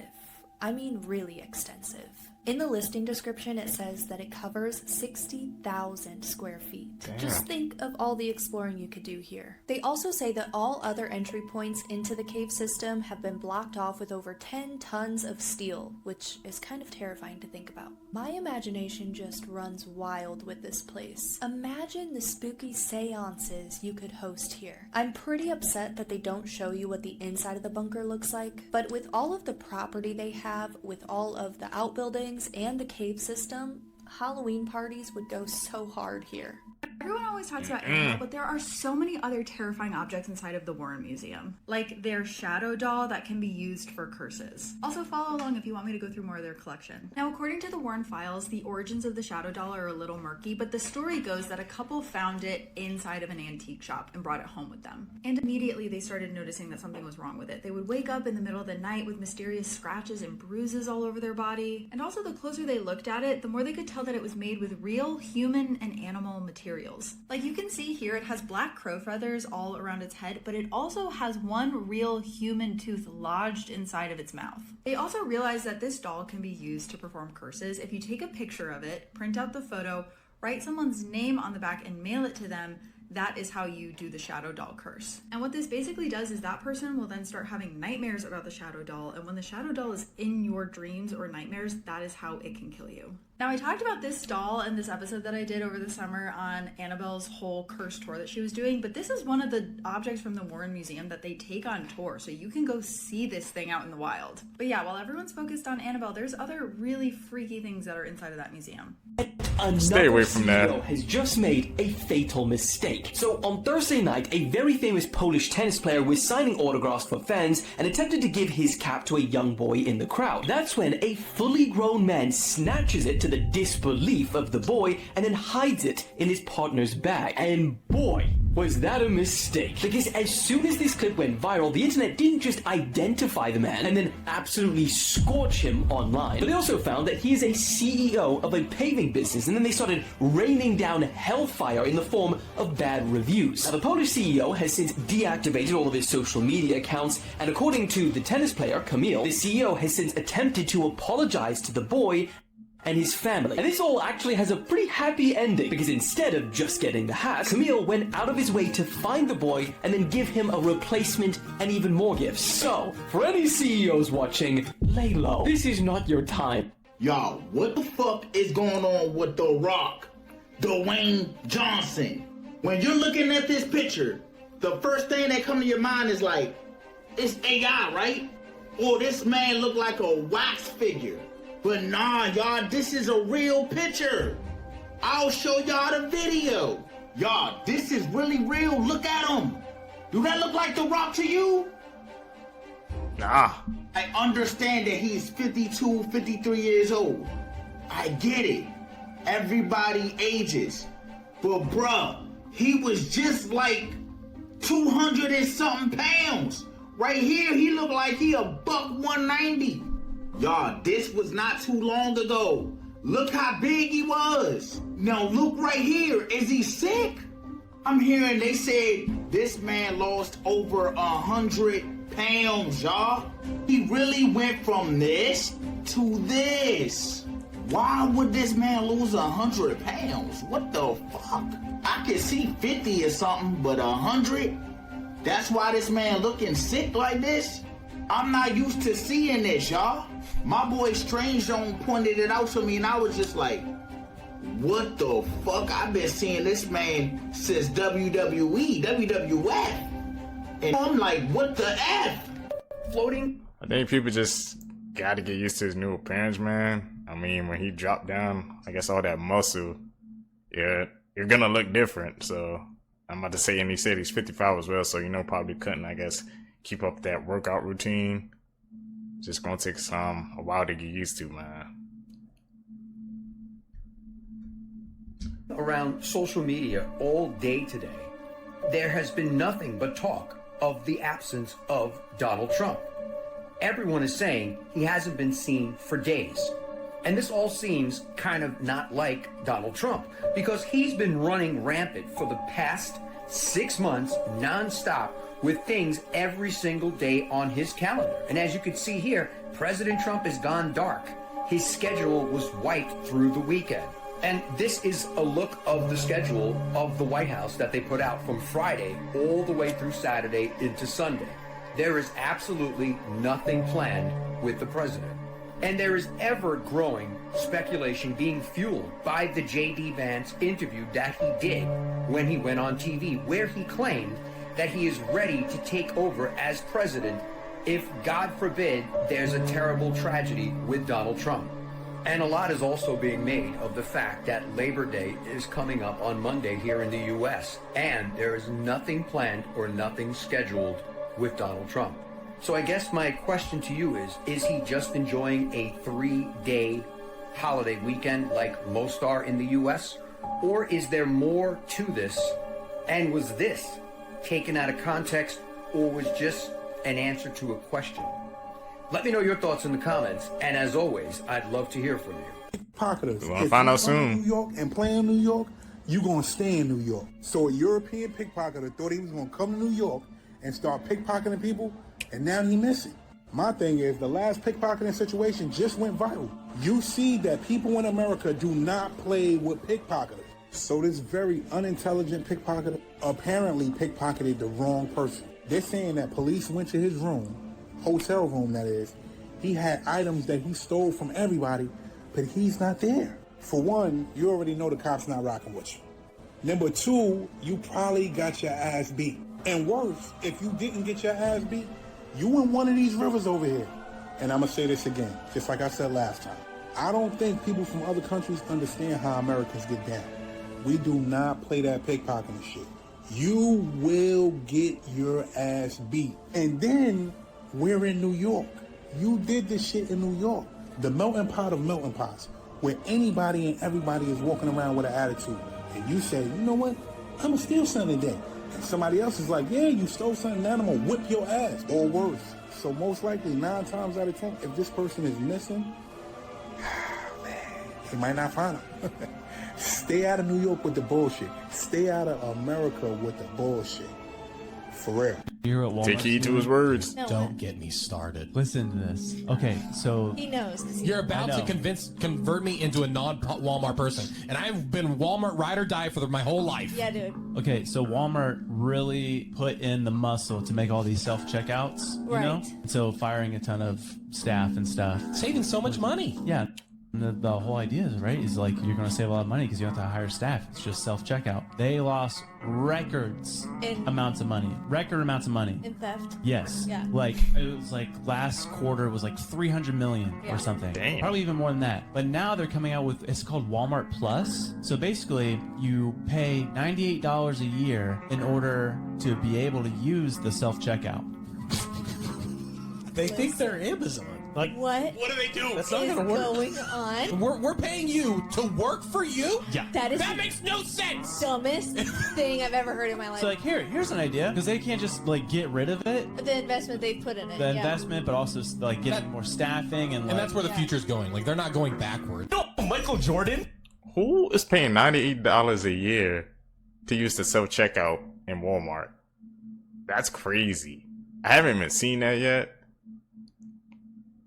Hopefully it never comes to my area, man, but $98 a year, man, to use self-checkout like you said. They think they Amazon, bro. No. They tried to take the shortcut, man, fire their staff. Look what happened. I don't know if that was karma trying to balance them out or what. He has a superstition. About what? When he used to play, all of those years where he was dominating, he would wear his North Carolina shorts under his Chicago uniform. Yeah. And I didn't even take it in. They put that in Space Jam too. He's like, I hate my shorts. Someone's gonna have to go to his college basketball shorts on underneath his uniform. Yeah. Because he had like a thing that he would play really well. The time, 18. Michael Jordan, 14 seconds. Who's the GOAT to y'all? Jordan or LeBron? See, because I need to know.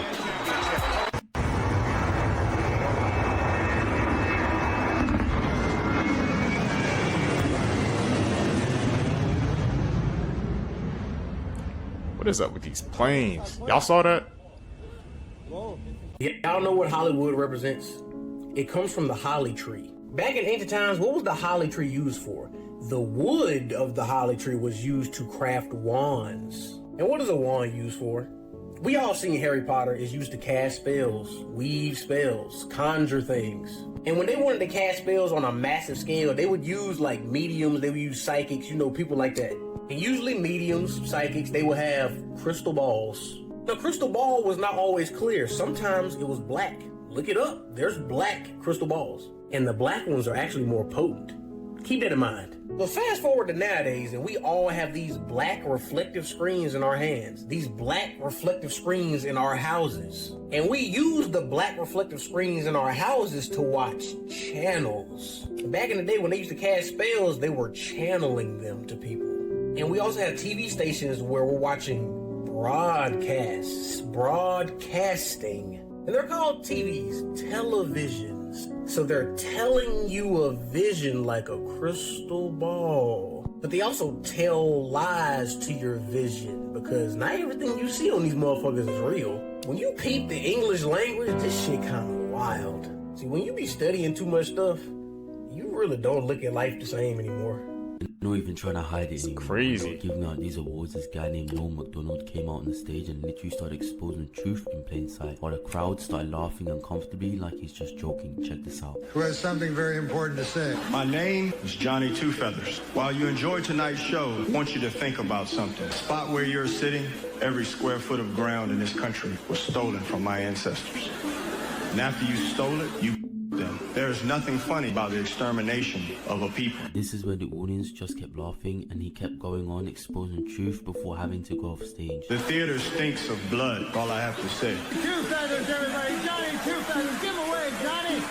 Johnny, you know how to wave? All right. Well, Johnny Two Feathers. So do you think this was just a comedy thing or telling us the truth in plain sight? You ever ask yourself, why do people love McDonald's, KFC, Burger King, Wendy's, Arby's, Chick-fil-A? What if I told you that these corporations is using witchcraft in their food to keep you hooked? Yes, it's a reason why so many people are lined up every day eating from these corporations. It's not just the color yellow, the color red, but that's important, but it's really witchcraft. Everything is dealing with our blood. You do know that some woman uses their menstrual cycles in people's food to put curses on them. I done heard so many stories of a woman putting her menstrual cycles inside of men's spaghetti sauce. But it's not just about this. When you kill these animals, that is a blood sacrifice. When we eat these animals, that is a blood sacrifice. The animal sacrifice is another form of using period blood. But this story is about to get a little deep.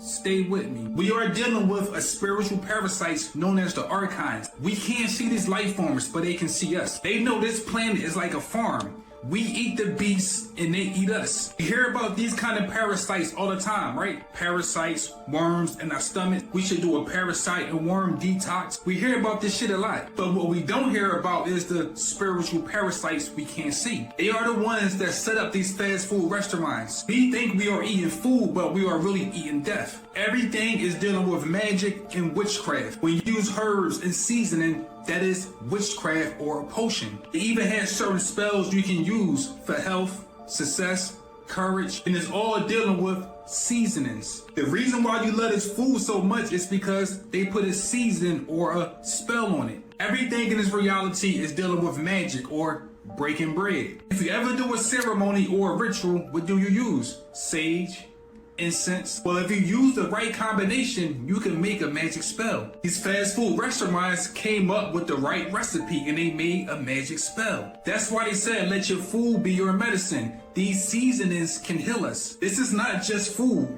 It's really, really medicine. Just how the planet have 4 seasons to make seasons for us. But the archons is really tricky. Everything is dealing with symbols. If we eat the wrong food, it gives us parasites. If we eat low vibrational food, the spiritual parasites can kill us. That's why they gave us a fork. That's why they gave the devil a fork. They're trying to tell us that the food we eating is going to kill us. It's always good to eat a home cooked meal. You want your food to be made out of love. Our ancestors tried to warn us. That's why they said when you eat, say a prayer to cleanse your food, to be thankful and cleanse it.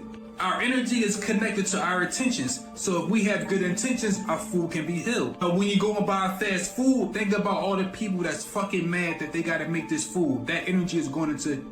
So I guess this is the real reason why they call it Tucson, Arizona, because two suns would have to be doing this, because that first sun, that yellow sun, was not as powerful. The earth is literally screaming for thirst, y'all. And it's crazy how the dichotomy of, right, we have all these cities flooding, right, these rivers swelling up, the oceans are doing the most, but the desert is staying dry. So you guys know they can't build without water, right? And because of this has halted the production of a whole bunch of new homes in Arizona, y'all. Check, and it's causing people's bills to spike as well. Phoenix, Arizona is banning the construction of new homes because they're running out of water. But they're not saying why the water is running out. Factory farms. This is a picture of Lake Mead, which provides water for 20 million people. It's the single largest water reservoir in the nation. Or I should say, it used to be. This is Lake Mead today. The Colorado River, which feeds into Lake Mead, is going completely dry. But it's not ordinary people who are using the water. A recent study found that there's one polluter that uses 5 times the water of all the residential homes in the area. Factory farming. Worse yet, even as ordinary citizens are seeing their water bills skyrocket, factory farms are being subsidized, including a $1 billion deal by the federal government last week. So maybe it's not just ICE that's arresting these construction workers, that's halting all this construction work. Y'all see Mother Nature is fighting back as well. But yeah, y'all, two suns, y'all. The shift is here. Let me know what you guys think about this video. Let's continue to get it. Peace in. People are getting microchip implants. A Wisconsin company called 3 Square Mart has been doing it for a while, and now it's happening in Sweden. People in Sweden putting implants, microchips, right, into them. We've seen something like this here. There's a company that in Wisconsin, right, so they could get stuff out of the vending machine with these microchips. So what's happening in Sweden? So basically, in Sweden, over the past couple of years, several thousand people have had these little rice grain-sized microchips put into their hands, which contain information that they can use to, say, check into the gym or get into the office or pay for train tickets, right? So on the one hand, everyone can appreciate that that's convenient, right? How many times have you been looking for your key fob at the gym or can't remember your password for something? But I think the bigger question here is, look, as the human body itself becomes a technological platform, right, there are big questions we need to consider about what kind of information is put out about us, from us, quite literally, and also further down the line, what kind of access do other people or platforms have to that information that is inside us, right? This is a biotech question, this kind of blurring of the lines between the human body and tech. I mean, it's one thing if you're holding your smartphone and it's sort of emitting data about you. It's another thing if your own hand is doing the same thing. Blood-curdling facts that you wish you never knew.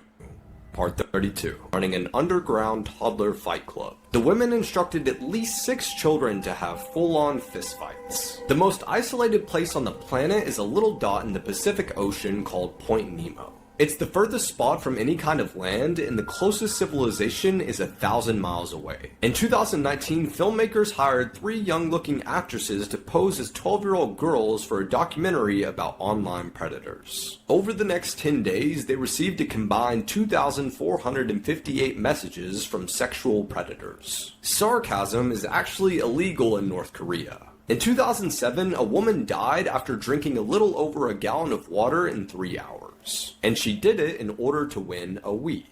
This pregnant woman was murdered and cut open by her friend. On October 9th, 2020, 29-year-old Taylor Parker was pulled over for speeding as she made her way home in Texas. Police noticed that there was a newborn baby in the passenger seat of her car, and when asked, Taylor said that she had just given birth. The officer quickly responded and got Taylor and the newborn baby medical attention, but when Taylor arrived to the hospital, she refused to get checked and the baby was pronounced dead. Not long after, police were called to 21-year-old Regan Hancock's home, where she was face down and deceased. Regan's mother actually found her with her skull crushed, she was stabbed 100 times, and the most disturbing part was that her stomach was cut open and her baby was gone. After investigating, police arrested Taylor Parker for this heinous crime. Investigators later realized that Taylor and Regan were friends, and Taylor was very involved in Regan's pregnancy, even to the point that she photographed her maternity shoot. Taylor also faked her pregnancy for 9 months, she threw a gender reveal for her fake baby. She faked her due date, and she found out when Regan's due date was, and she made sure to murder her on that same day. It's been said that her motive was to save her relationship with her boyfriend by having a child, and since she couldn't have any more kids, she murdered her friend and tried to take her baby and pretend like it's hers. Taylor was sentenced to death and is now at the state prison in Gatesville, Texas.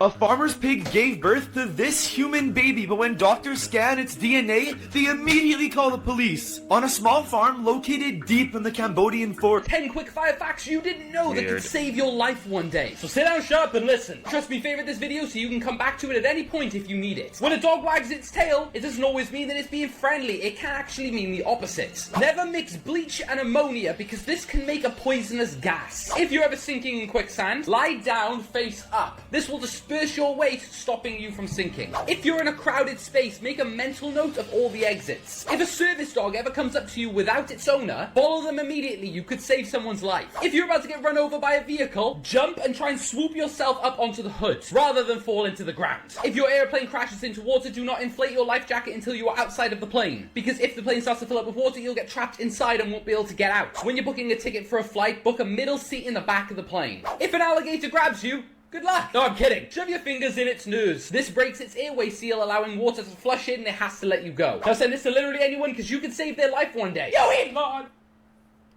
Those are some interesting facts, man. Especially about freaking shoving fingers in an alligator's nose. Would that really work?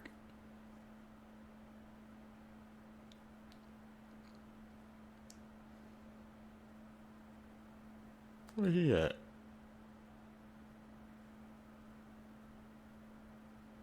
This man abused and murdered a 9-month-old baby so badly that America went out of their way to sign a petition so the government can publicly hang him. If you are easily triggered by really gruesome crimes, especially with children, then please take this as your warning. This is a super disturbing case. And get a number on me, and I typically always listen to crime videos. Back in 2016, 33-year-old Benjamin Taylor, remember that name, moved in with his girlfriend Amanda Atkins to West Virginia.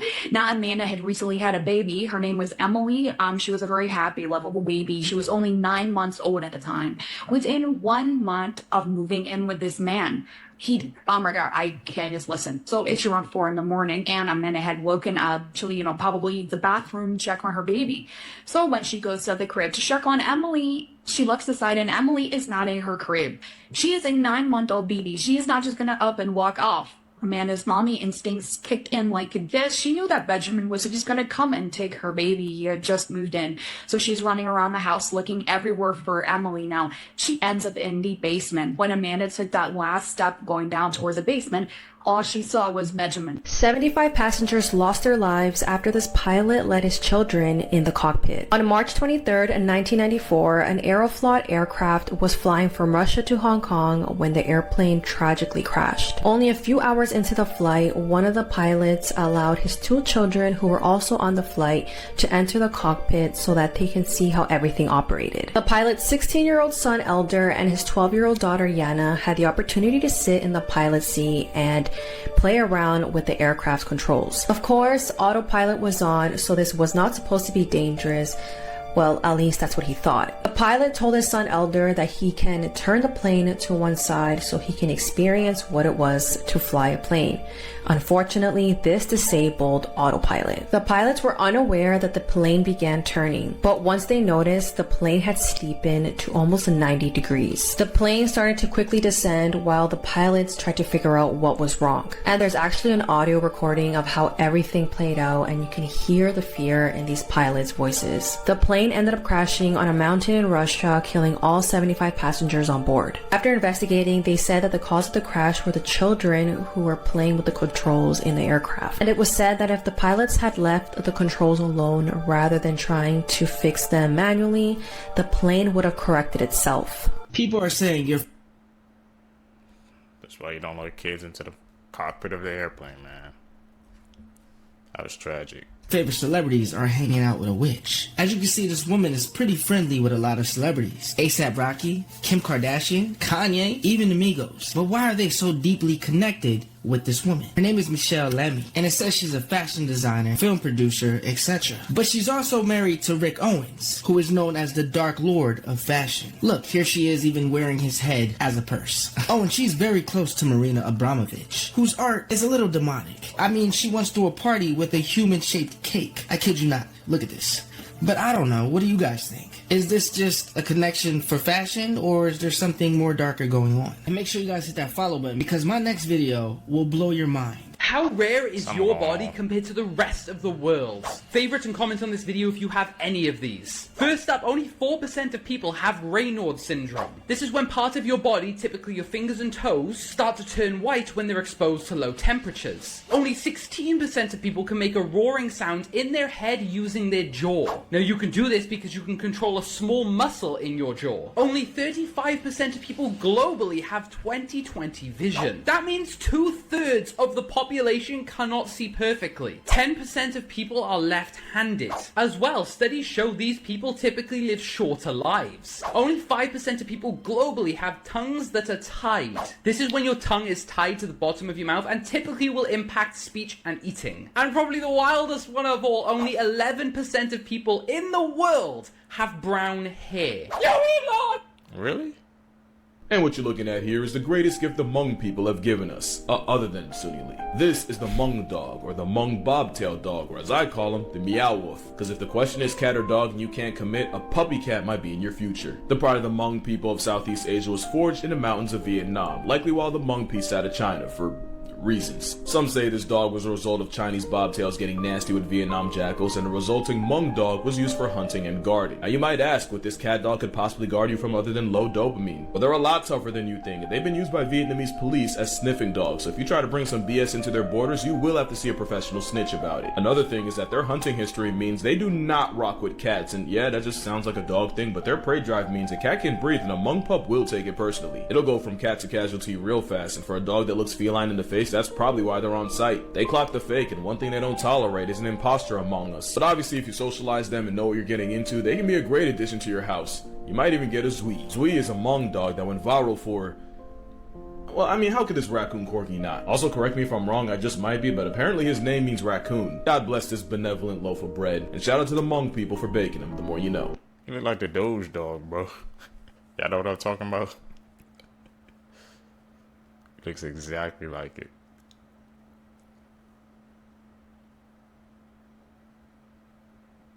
Out in the middle of the night taking pictures.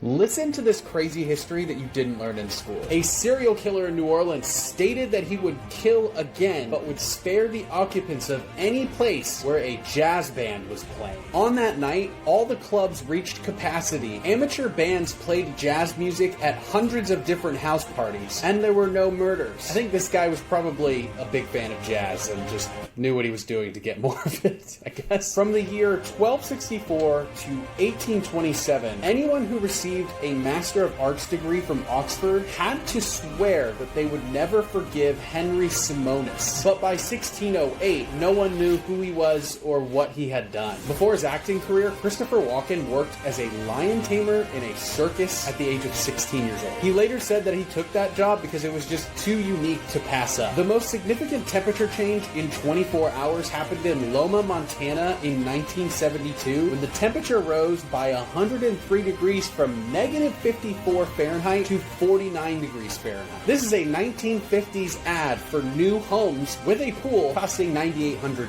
So when you adjust that for inflation, it would only be about $118,000 today. Urban legends caught on camera.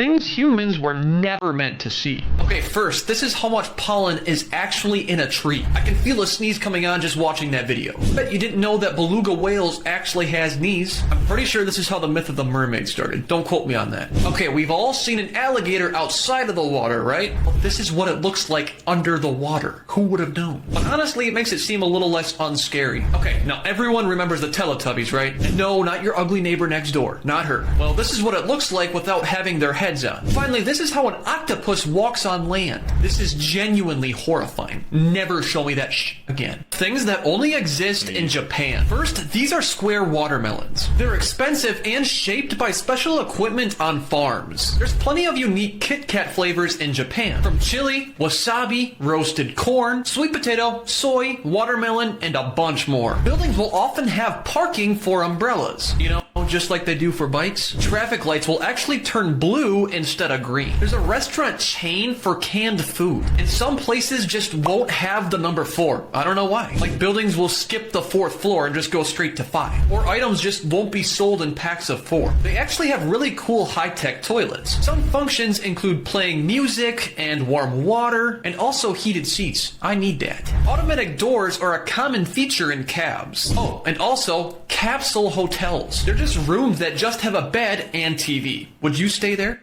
His life was taken after accidentally entering the wrong home. On August 26th of this year, just before 2 a.m., officers were sent to a home on South Holly Street in Columbia, South Carolina.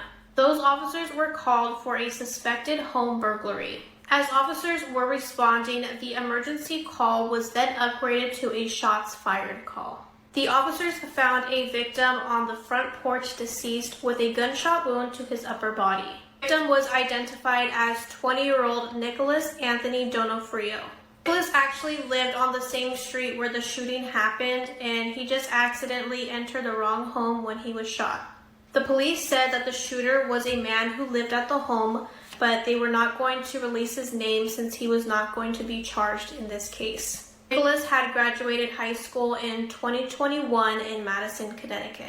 The shooting came in less than 72 hours after the university's fall semester classes had just begun.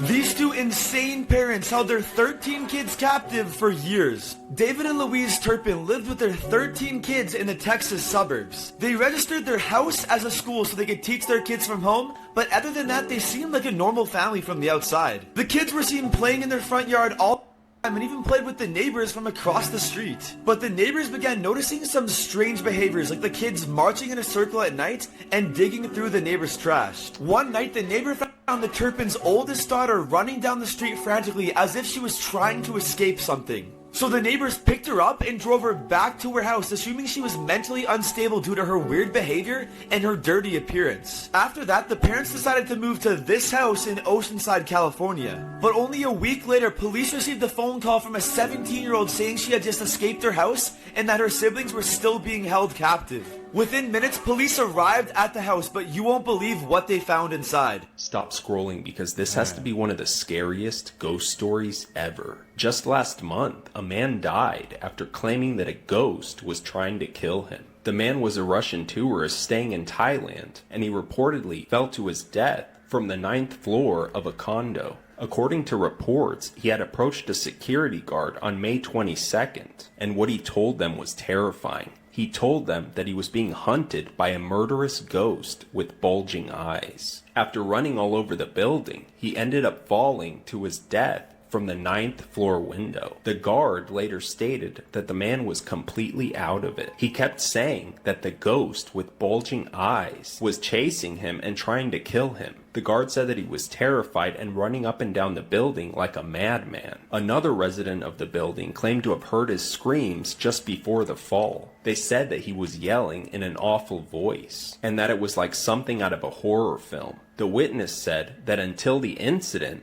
the Russian tourist seemed completely normal. The police said that they found no evidence of an altercation or break-in, and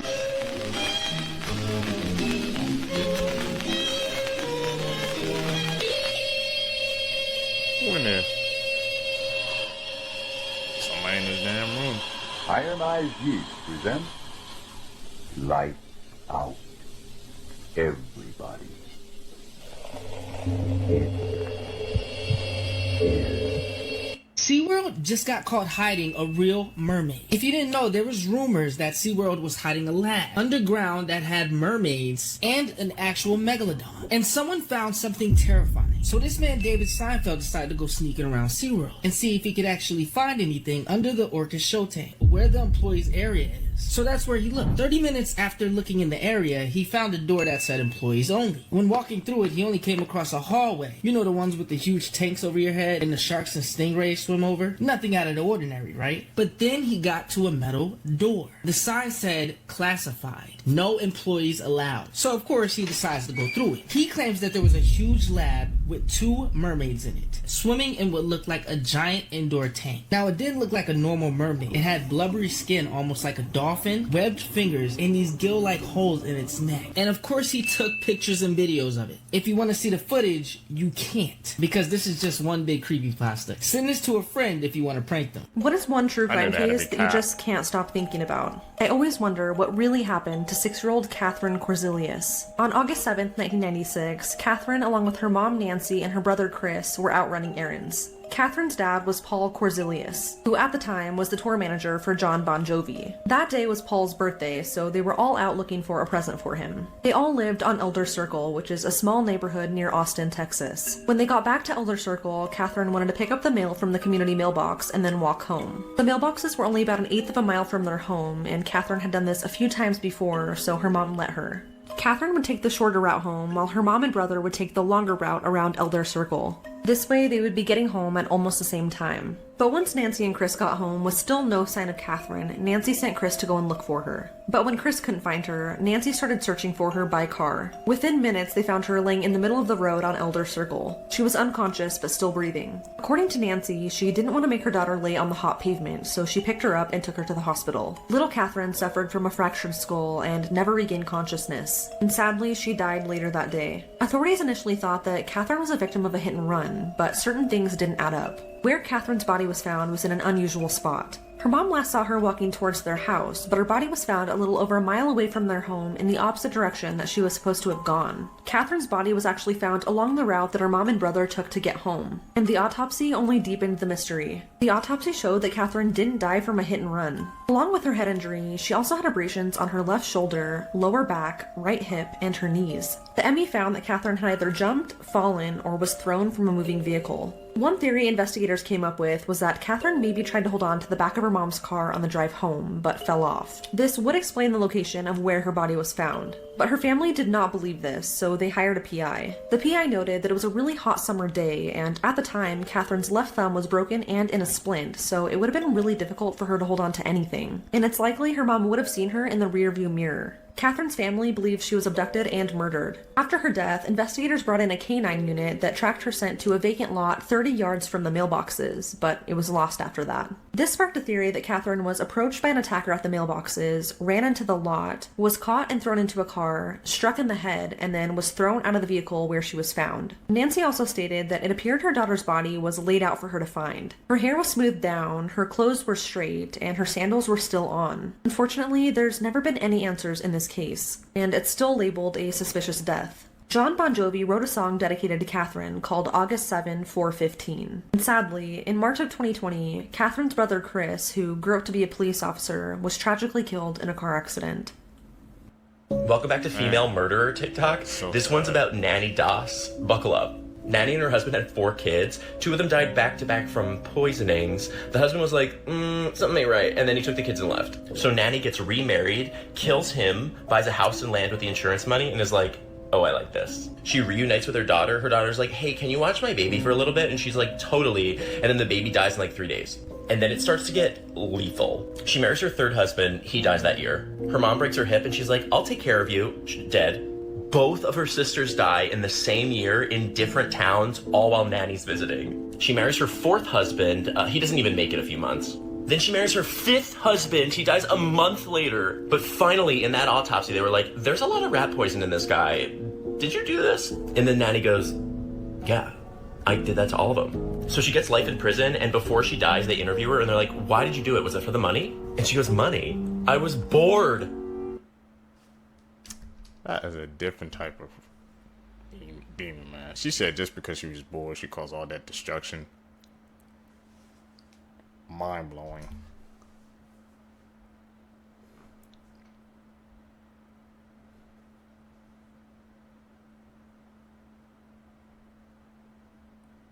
And the hotel bathroom again, man.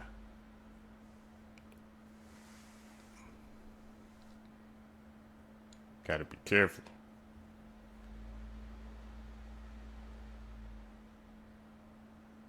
They built a guillotine in their shrine. On April 15th of 2023, the Makwana family stood outside a small shack in their village in India. Heimu and Hansa brought their children ages 12 and 13 to have a sleepover with their uncle and cousins. The children rushed inside to greet their relatives, and Heimu and Hansa reminded them to be good, and everyone just seemed happy. The uncle reassured the parents that the children would be fine and they would have a great night. They thanked him, turned around, and walked hand in hand down the dirt road that would lead them home. As they were walking hand in hand, they were feeling grateful for the family that they had, and Hansa was wearing a deep red dress while Heimu was wearing a white button-down shirt, something that they wouldn't wear very often. Their home was described as a simple brick and concrete structure, but instead of going inside, they went towards the back of their home where a handmade tent was. And this tent wasn't a shelter, it was a sacred ground. Inside of that tent, they had a personal shrine to the Hindu god Shiva, Lord of Destruction and Rebirth. This space was for prayers and offerings. But over the past couple of days, the couple had been constructing something new inside. It resembled a door frame without a door, and it had a long white rope. No one knew this yet, but it was a guillotine. Later that night, the couple went inside of that tent and decided to work quickly. They built a fire in the center of the shrine and scattered orange flower petals around Shiva. Next, Heimu took a pen and started to write a letter, and him and his wife put their thumbprints at the bottom as a signature. They folded the note and placed it carefully between the Shiva image and statue. Together, they knelt by the guillotine and recited a prayer. The parents weren't struggling, they weren't in debt, they were a happy family with their children, so they couldn't figure out why they would want to do this. Police started to believe that this may have been an act of black magic. There were no charges to file, no suspects to pursue, just two children remembering their parents the last time they saw them, happy, loving, and in their finest clothes. Every single holiday that we celebrate is celebrating one of the 7 deadly sins. Valentine's Day represents lust. Thanksgiving, that celebrates the sin of gluttony. Because you're eating a lot. You're overeating. Christmas, what do you think that is? Christmas. Greed? Greed. Yeah. Overconsumption and excess. Celebrating gifts. We're not really even celebrating like the birth of Christ because people are so focused on the gifts and shit. The holiday of Easter, what sin would it be? Easter. Say it's envy because the Romans were jealous of Jesus, so they murdered him. Oh, it's crazy. St. Patrick's Day, it's sloth because people get blacked out drunk. Oh, what the fuck? Yeah. Now Halloween is what? It's wrath. Okay. So scaring and hurting people for fun. With masks, it's wrath. Oh. The sin of pride. Okay, what's that? Nah, we're not even gonna say that. 7 deadly sins represent the holidays. There's a really famous mystery called the Dyatlov Pass. It's about these 9 really experienced hikers in the 50s. They set off on this journey and they reached the first checkpoint, but they didn't make it to the second checkpoint. And there was a big search that goes out to make sure they're okay.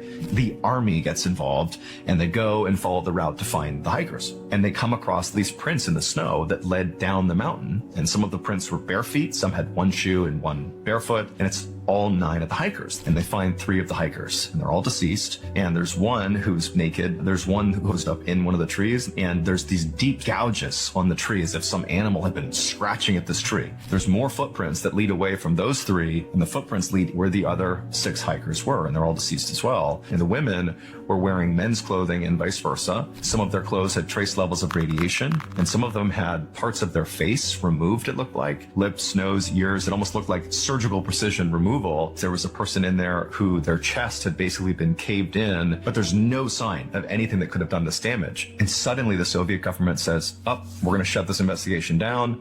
All we know is that the 9 hikers who died from an unknown, unnatural force. Gate to Hell, Turkmenistan.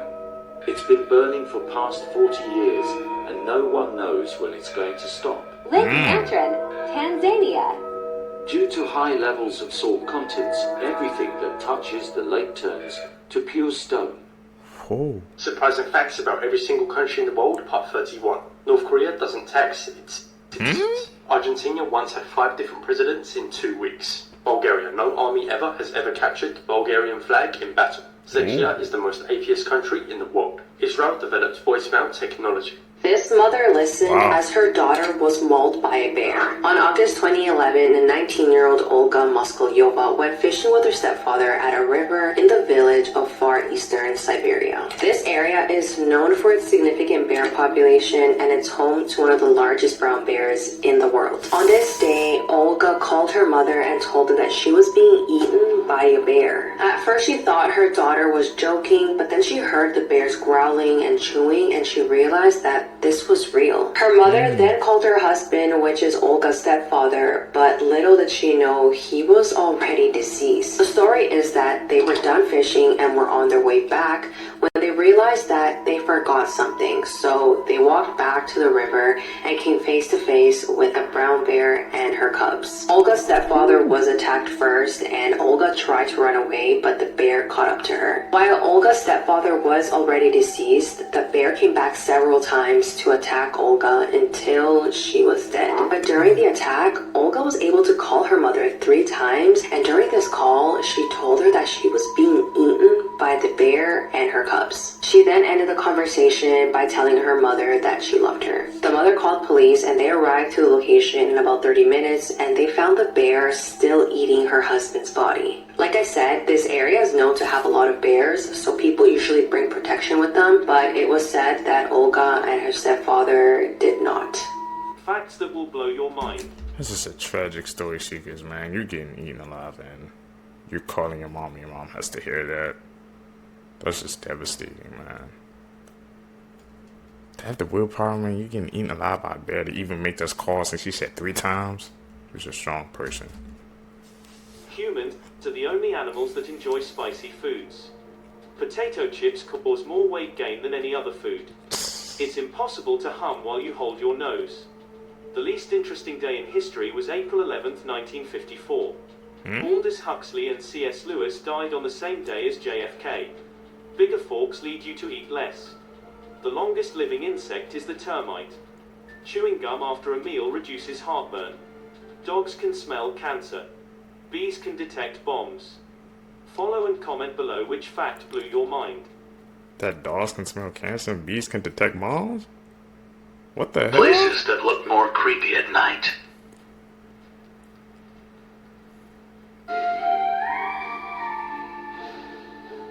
Country roads at night. Dangerous place.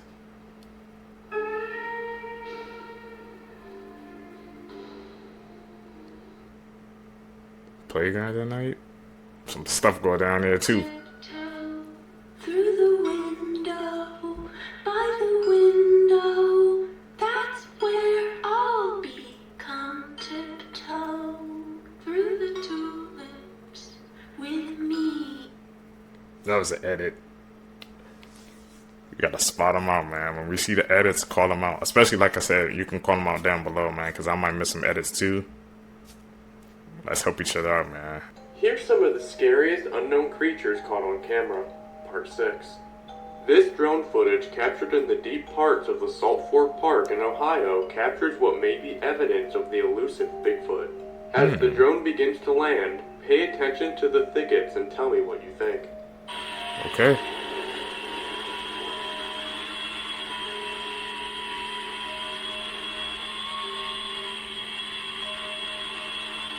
Definitely saw something in the corner.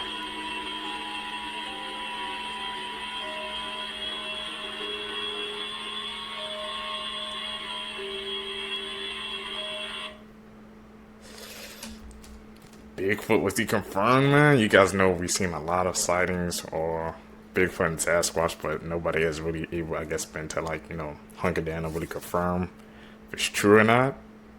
That could just be like a different type of animal roaming the forest or guy in a costume, man. We never know. That's interesting, though. See if I can find some more footage. Homeowners. I don't know about you, but I've grown tired of that feeling you get every month waiting for the delivery of the electricity. bill. Like many of us, I was fed up of the constant price hikes and the feeling of hopelessness when my electricity bill arrived every month. I felt like I had no control over what I was being charged, and I searched all over to find a solution. That's when I decided to take control of my energy costs. I reached out to a consultant at Zephyrtech who introduced me to their T1 Powerwall battery. At first, I was skeptical. Why would I need a solar storage system when I don't even have solar panels? But after a quick 10-minute phone consultation, everything clicked. The Powerwall can be charged at night when electricity is cheap at 9p per kilowatt hour. This means that I can store inexpensive energy at night and use it during the day when the electricity rates are higher. Since installing the Powerwall, my electricity bill has been dramatically reduced even without using solar panels. The service and support team from Zephyrtech has been outstanding. So much so that I decided to take the next step in my renewable journey. And I'm planning to add solar panels to my setup to aim for a zero. Here's some of the most random fun facts you will ever see in your Zephyr, life. I'm about to check that out. Armadillo shells are actually bulletproof. One time a man was hospitalized when he shot at an armadillo and the bullet ricocheted off the shell and hit him instead. There's only one letter in the entire alphabet that isn't in any US state name, and that letter is Q. There's not a single state with the letter Q in its name. Really? 71% of the earth is covered in water, and humans can only use 0.007% of that water. 2.5% of the total water is fresh water, and only 1% of that is actually accessible. The bumblebee bat is the smallest mammal in the entire world. These things can rest on your fingertips, and you might not even know because they weigh 0.05 to 0.07 ounces. Ostriches are the world's largest and heaviest living bird. That's why they can't fly, but they are built for running. And they can reach speeds of up to 43 miles per hour, and they can pretty easily coast at 30 miles per hour. The longest English word is 189,819,000 letters long. It's a protein, and its nickname is titin, and it would take around 3.5 hours to say the word out loud. He murdered his great-grandmother for $133. In 2012, 13-year-old Antonio Barbo and his best friend Nathan Papp both murdered his great-grandmother in the most horrific way. On that day, Antonio's mother drove the kids to her grandmother's house, 78-year-old Barbara Olson, but she had no idea what they were about to do. The two teens tried to sneak into Barbara's house, but then she heard them, so she invited them inside. Once Barbara turned around, her great-grandson hit her with a hatchet. Barbara was hit 27 times and had wounds all over her hands and arms, indicating that she tried to defend herself. The teen stole Barbara's jewelry along with $155 and then used that money to buy drugs and pizza. They tried to drag Barbara's body into her car, but when they couldn't pick her up, they just left her in the garage. Barbara's body was found 2 days later by her own daughter, and the boys were arrested not long after. Nathan argues that he thought Antonio was just joking about murdering his own great-grandmother, and he only participated because he was afraid that Antonio would turn on him. Antonio's grandmother, who's also the victim's daughter, spoke out and said that her mother was not a vindictive person and she would have wanted Antonio to have another chance at life. And Antonio's defense really tried to argue that he had a brain injury back in 2009 and that's the reason he did what he did. But none of that mattered because both of these teenagers were sentenced to life in prison and are eligible for parole in 2048. For some money, man. I tell you, bro, money. It's the root of all evil, bro. For $155, and their lives are over. These are things that don't exist anymore. Up first is Heinz Purple Ketchup. What? I've never had this or even seen it, but I heard it was really good and everybody liked it. Next up are house phones. Everybody had house phones back in the day, but when cell phones started to blow up, these kind of went outdated. Yes, I know some people have them, but not a lot of them do anymore. Next is cursive writing. Kids nowadays can't even read cursive writing and can't even write in cursive. The only thing that is cursive now is signatures. Yep. When I was growing up, they made us write cursive and learn it. But nowadays, they just don't. I remember, growing up in the lower grades, we used to learn cursive, but they stopped doing that. What is the number one thing that people say they regret before they die? So the following is according to a nurse who spent several years caring for patients in the last 12 weeks of their life. So regret number 5 on the list is that I wish I had let myself be happier. Regret number 4 on the list is that I wish I had stayed in touch with my friends. She said that many had become so caught up in their own lives that they had forgot their golden friendships and let them slip by as the years went on. Regret number 3 is I wish I'd had the courage to express my feelings. Now regret number 2 is that I wish I hadn't worked so hard. She said that this came from every male patient that I nursed. They had missed out on their children's youth or their partner's companionship. And regret number 1 was that I wish I'd had the courage to live a life true to myself, not the life that others expected of me. Most people had not even honored half of their dreams, and that they had to die knowing that it was due to the choices that they had made or not made. Follow your dreams, Seekers, man. Don't know, maybe they tell you different. Tiptoe through the window, by the window, that's where I'll be.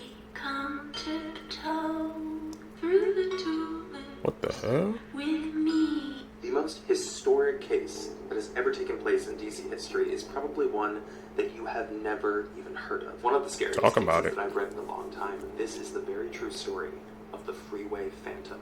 In the 1970s, there was a man in Washington, D.C. who people named the Freeway Phantom because he had one very specific MO. He was only going after young black girls and women. He was abducting them off the street, and then their bodies would be found here, left in position right at the freeway. Actually, in the investigation, they profiled him as someone who was a textbook psychopath. He was repeatedly calling the families after he had abducted these girls, and he was breathing into the phone, and then he would say something like, "I just killed your daughter," and then hang up. Even left a handwritten note with the body of one of his victims. If you want the full story on this, we are going to cover it on the show. Mysteriously, in the 90s, all the records on the case vanished. Here are some creatures you should be glad. Chilling. The Gigantopithecus holds the record for being the largest ape to ever live. They grew to be around 10 feet tall, weighed over 1,200 pounds, and lived in what is now southern China for 6 to 9 million years. They eventually went extinct at the beginning of the Pleistocene ice ages around 100,000 years ago. Scientists believe that this primate walked on all fours like modern apes do, while others believe that they walked with a bipedal or human-like motion, but there is no way to tell who's correct. Due to the way their teeth and jaws were constructed, they had the ability to crush, cut, and grind down almost anything, including very tough and fibrous foods. With all this in mind, this is not an animal you would want to come across in the jungle. Wouldn't. Sounds like they're gonna grind your bones to dust. This delivery person has quite the imagination. In fact, he hates his job, so he came up with an idea to make it more interesting. Look at how he delivers his packages. He attached a hoverboard to the back and a wheel to the front so he can move around like a car. And the best part is that he can place his bag on the wheel. He thought of absolutely everything. Beautiful. Here are the worst Truly, mistakes he did. ever made by teachers. Part 3. When it comes to discussing serious topics in the classroom, like the slave trade, the teacher should talk about it with care and sensitivity. But a social studies teacher from the Bronx named Patricia Cummings didn't do this. She had black students lie down on the floor as a demonstration, and allegedly stepped on at least one student's back. She was, of course, fired, but she decided to sue the New York City Department of Education for $120 million.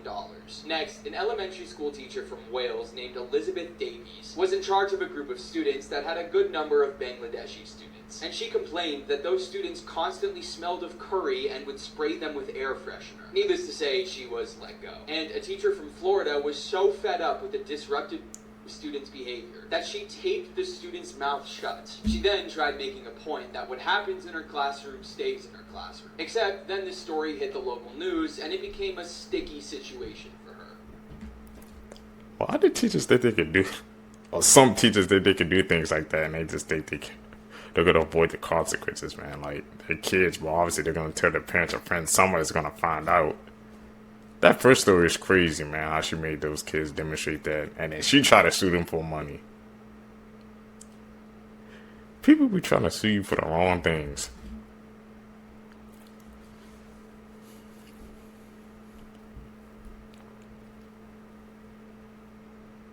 There's this guy. This is at it. Words of Satanists before dying. Aleister Crowley. I am perplexed. Anton Lavey. Oh my, what have I done? There is something very wrong. David Hume. I am in flames. Voltaire. I am abandoned by God and man. I will give you half of what I am worth if you give me 6 months of life. Sir Francis Newport. Oh, that fire. Oh, the insufferable pangs of hell. Thomas Paine. Stay with me. For God's sake, I can't bear to be left alone. Oh, Lord, help me.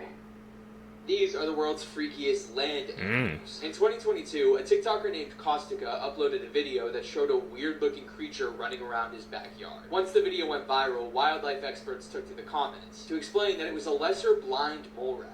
And this is because of how its tiny eyes are nearly tucked under its skin. They spend most of their time underground creating tunnels with their massive teeth. In 2020 in British Columbia, a woman was walking around when she saw a bug that looked like a tarantula with wings. She then shared a photo of the bug to Facebook, where wildlife experts explained that this was a very big moth called a polyphemus moth. These moths have huge bodies, and despite their scary looks, they don't have mouths to bite. And they have a lifespan of about 2 weeks.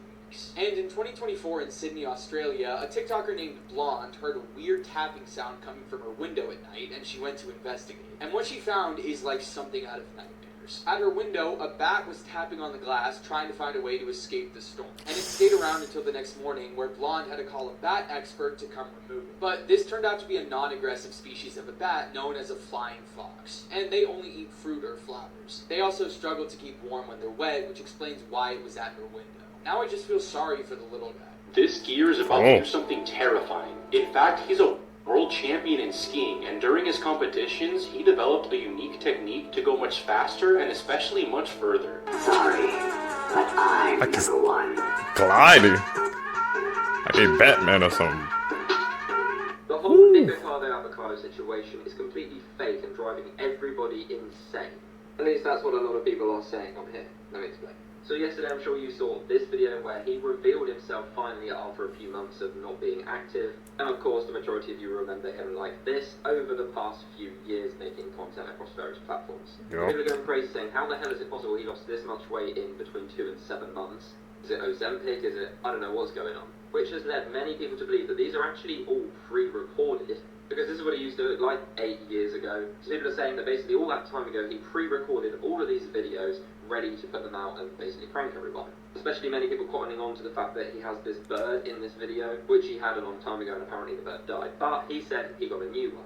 However, this video that he posted yesterday was of the Charlie XCX Apple dance, which obviously is a new trend, so how would this be pre-recorded? And he said it's not been 2 months, he's basically pre-recorded these videos over the last couple of years during his transformation. So all the content the last couple of years was pre-recorded, and the stuff now is finally the real him. It's definitely interesting, and I mean, congrats to him for losing that much weight, it is crazy. And as always, hit that follow button, and I'll keep you updated. This is the scariest. That Nico avocado situation, it was actually insane, man. Saw it trending. But if he actually if he can pre-recorded those videos for years and was working on his transformation, like his video said, he really was 2 steps ahead. That's insane, man. He lost that much weight.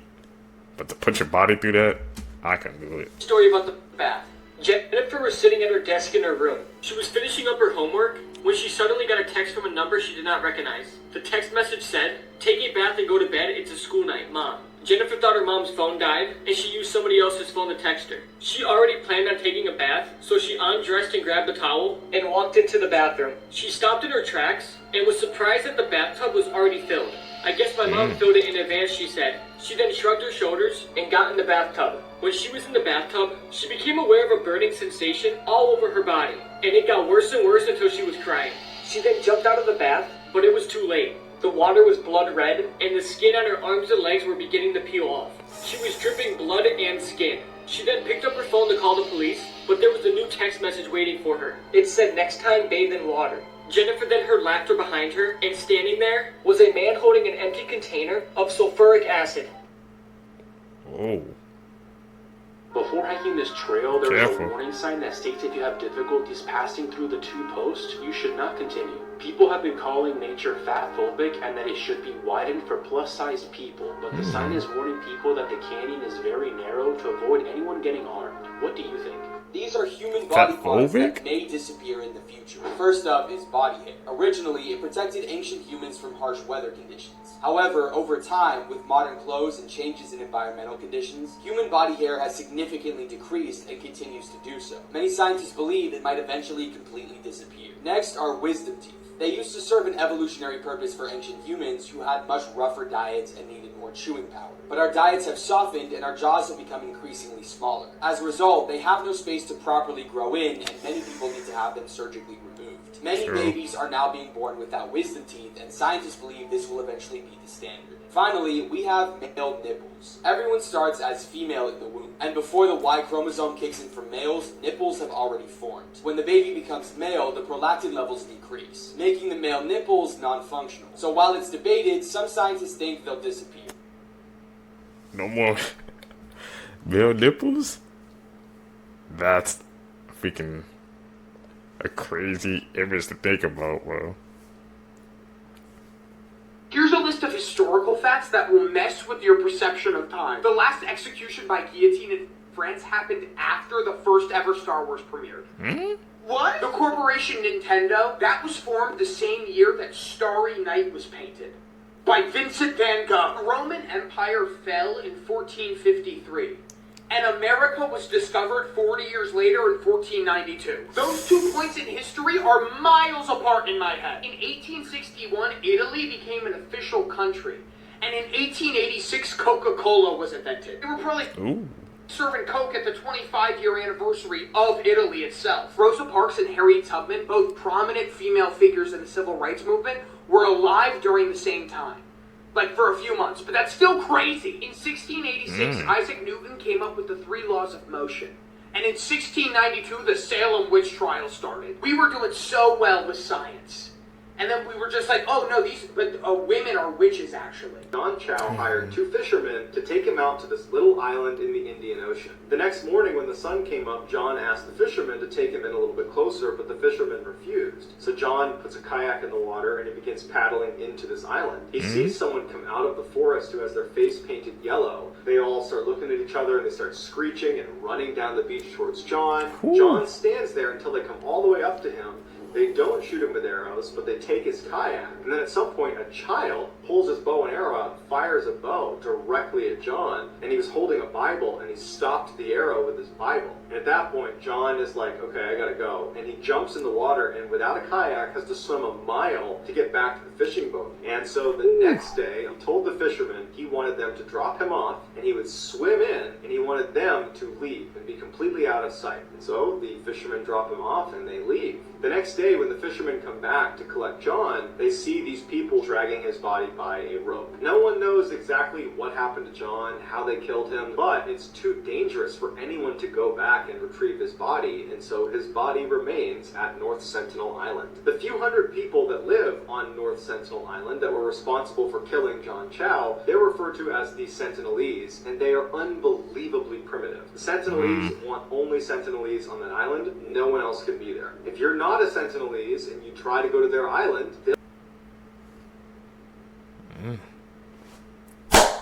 Seekers, if you guys made it with me to the end of the video, you're true seekers seeking the truth. I really appreciate the support, man. Like I said, guys, make sure you guys comment down below. Helps out the video. Also, hit that thumbs up button. Really appreciate it. Don't forget to follow me on my social medias down below. Guys, I'm catching the next one, man. I'm out. Peace, YouTube.